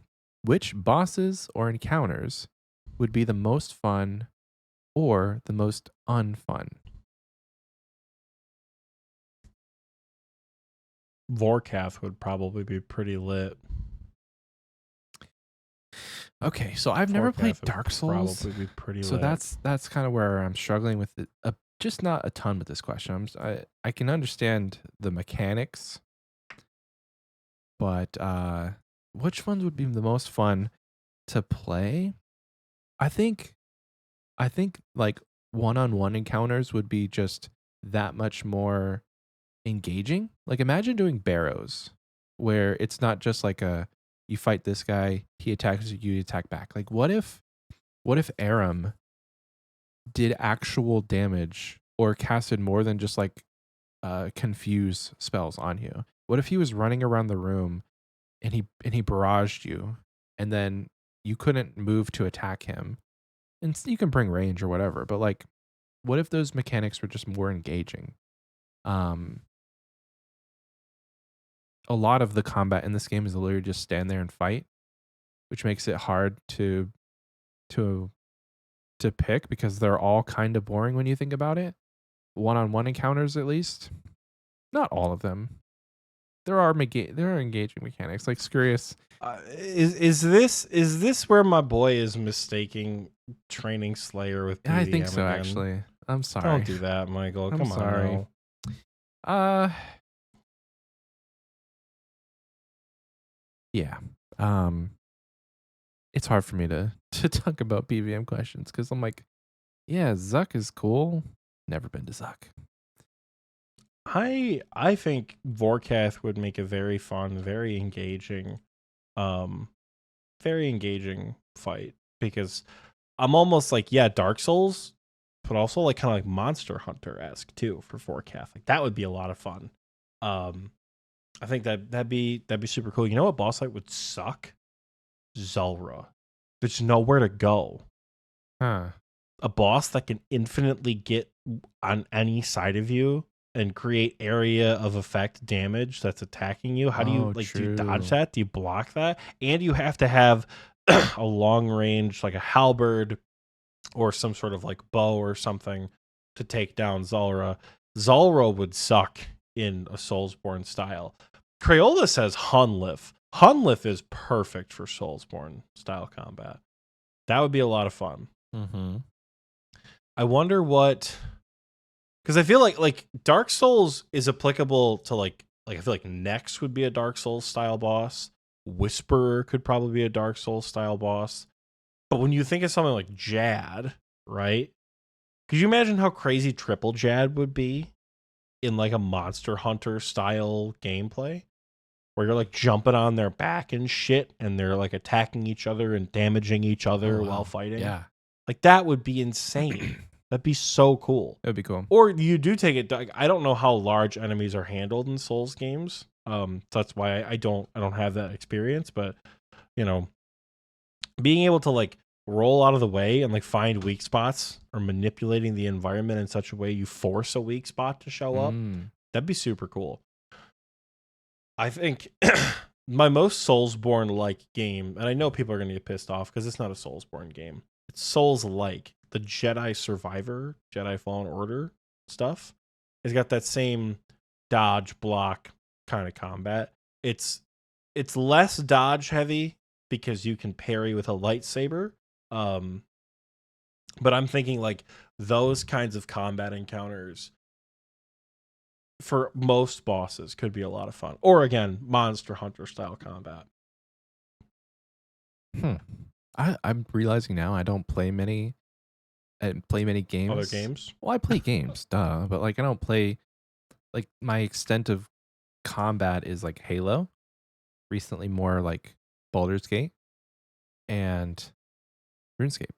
Like I don't play a lot of games that are like button mash, you're having to dodge and fight enemies in a one-on-one encounter. Like I guess this question is hard for me because I don't play those types of games. And I haven't really ever Vard played would them. be good. Vardorvis would be good. Vard would be kind of cool. Vard would be good. You know who would be stinky? Duke. Duke would be stinky as Soulsborne, Jedi Survivor, Monster Hunter combat. Duke would have to move. You're attacking a wall? That sounds stinky. Yeah. Leviathan seems horrifying to try to fight that way. Venenatus would be super cool. You have to like dodge the talons or the webs and stuff. That'd be super fun. Yeah. Any boss that is like stationary would be kind of stinky. Yeah. I don't even know if Zuck would be possible because it's just what you do in the Inferno is just hide behind a shield and shoot. That's literally all you would do, I feel like. Unless it was like RS3 style Zuck. But Nice. Sorry I couldn't answer this question a bit better. Maybe I just need to play more. Like maybe I actually do need to go through like Elden Ring or Dark Souls and just do a playthrough of that type of game because I've not done it. I don't know if I hate it. I don't know if I love it. I just don't know. Who really knows? Thanks, Nate Dogg, for the question. I'm gonna throw it back to the most handsome co-host there to ever have graced the ear holes of this community. Again with the holes. Me. I'm just kidding.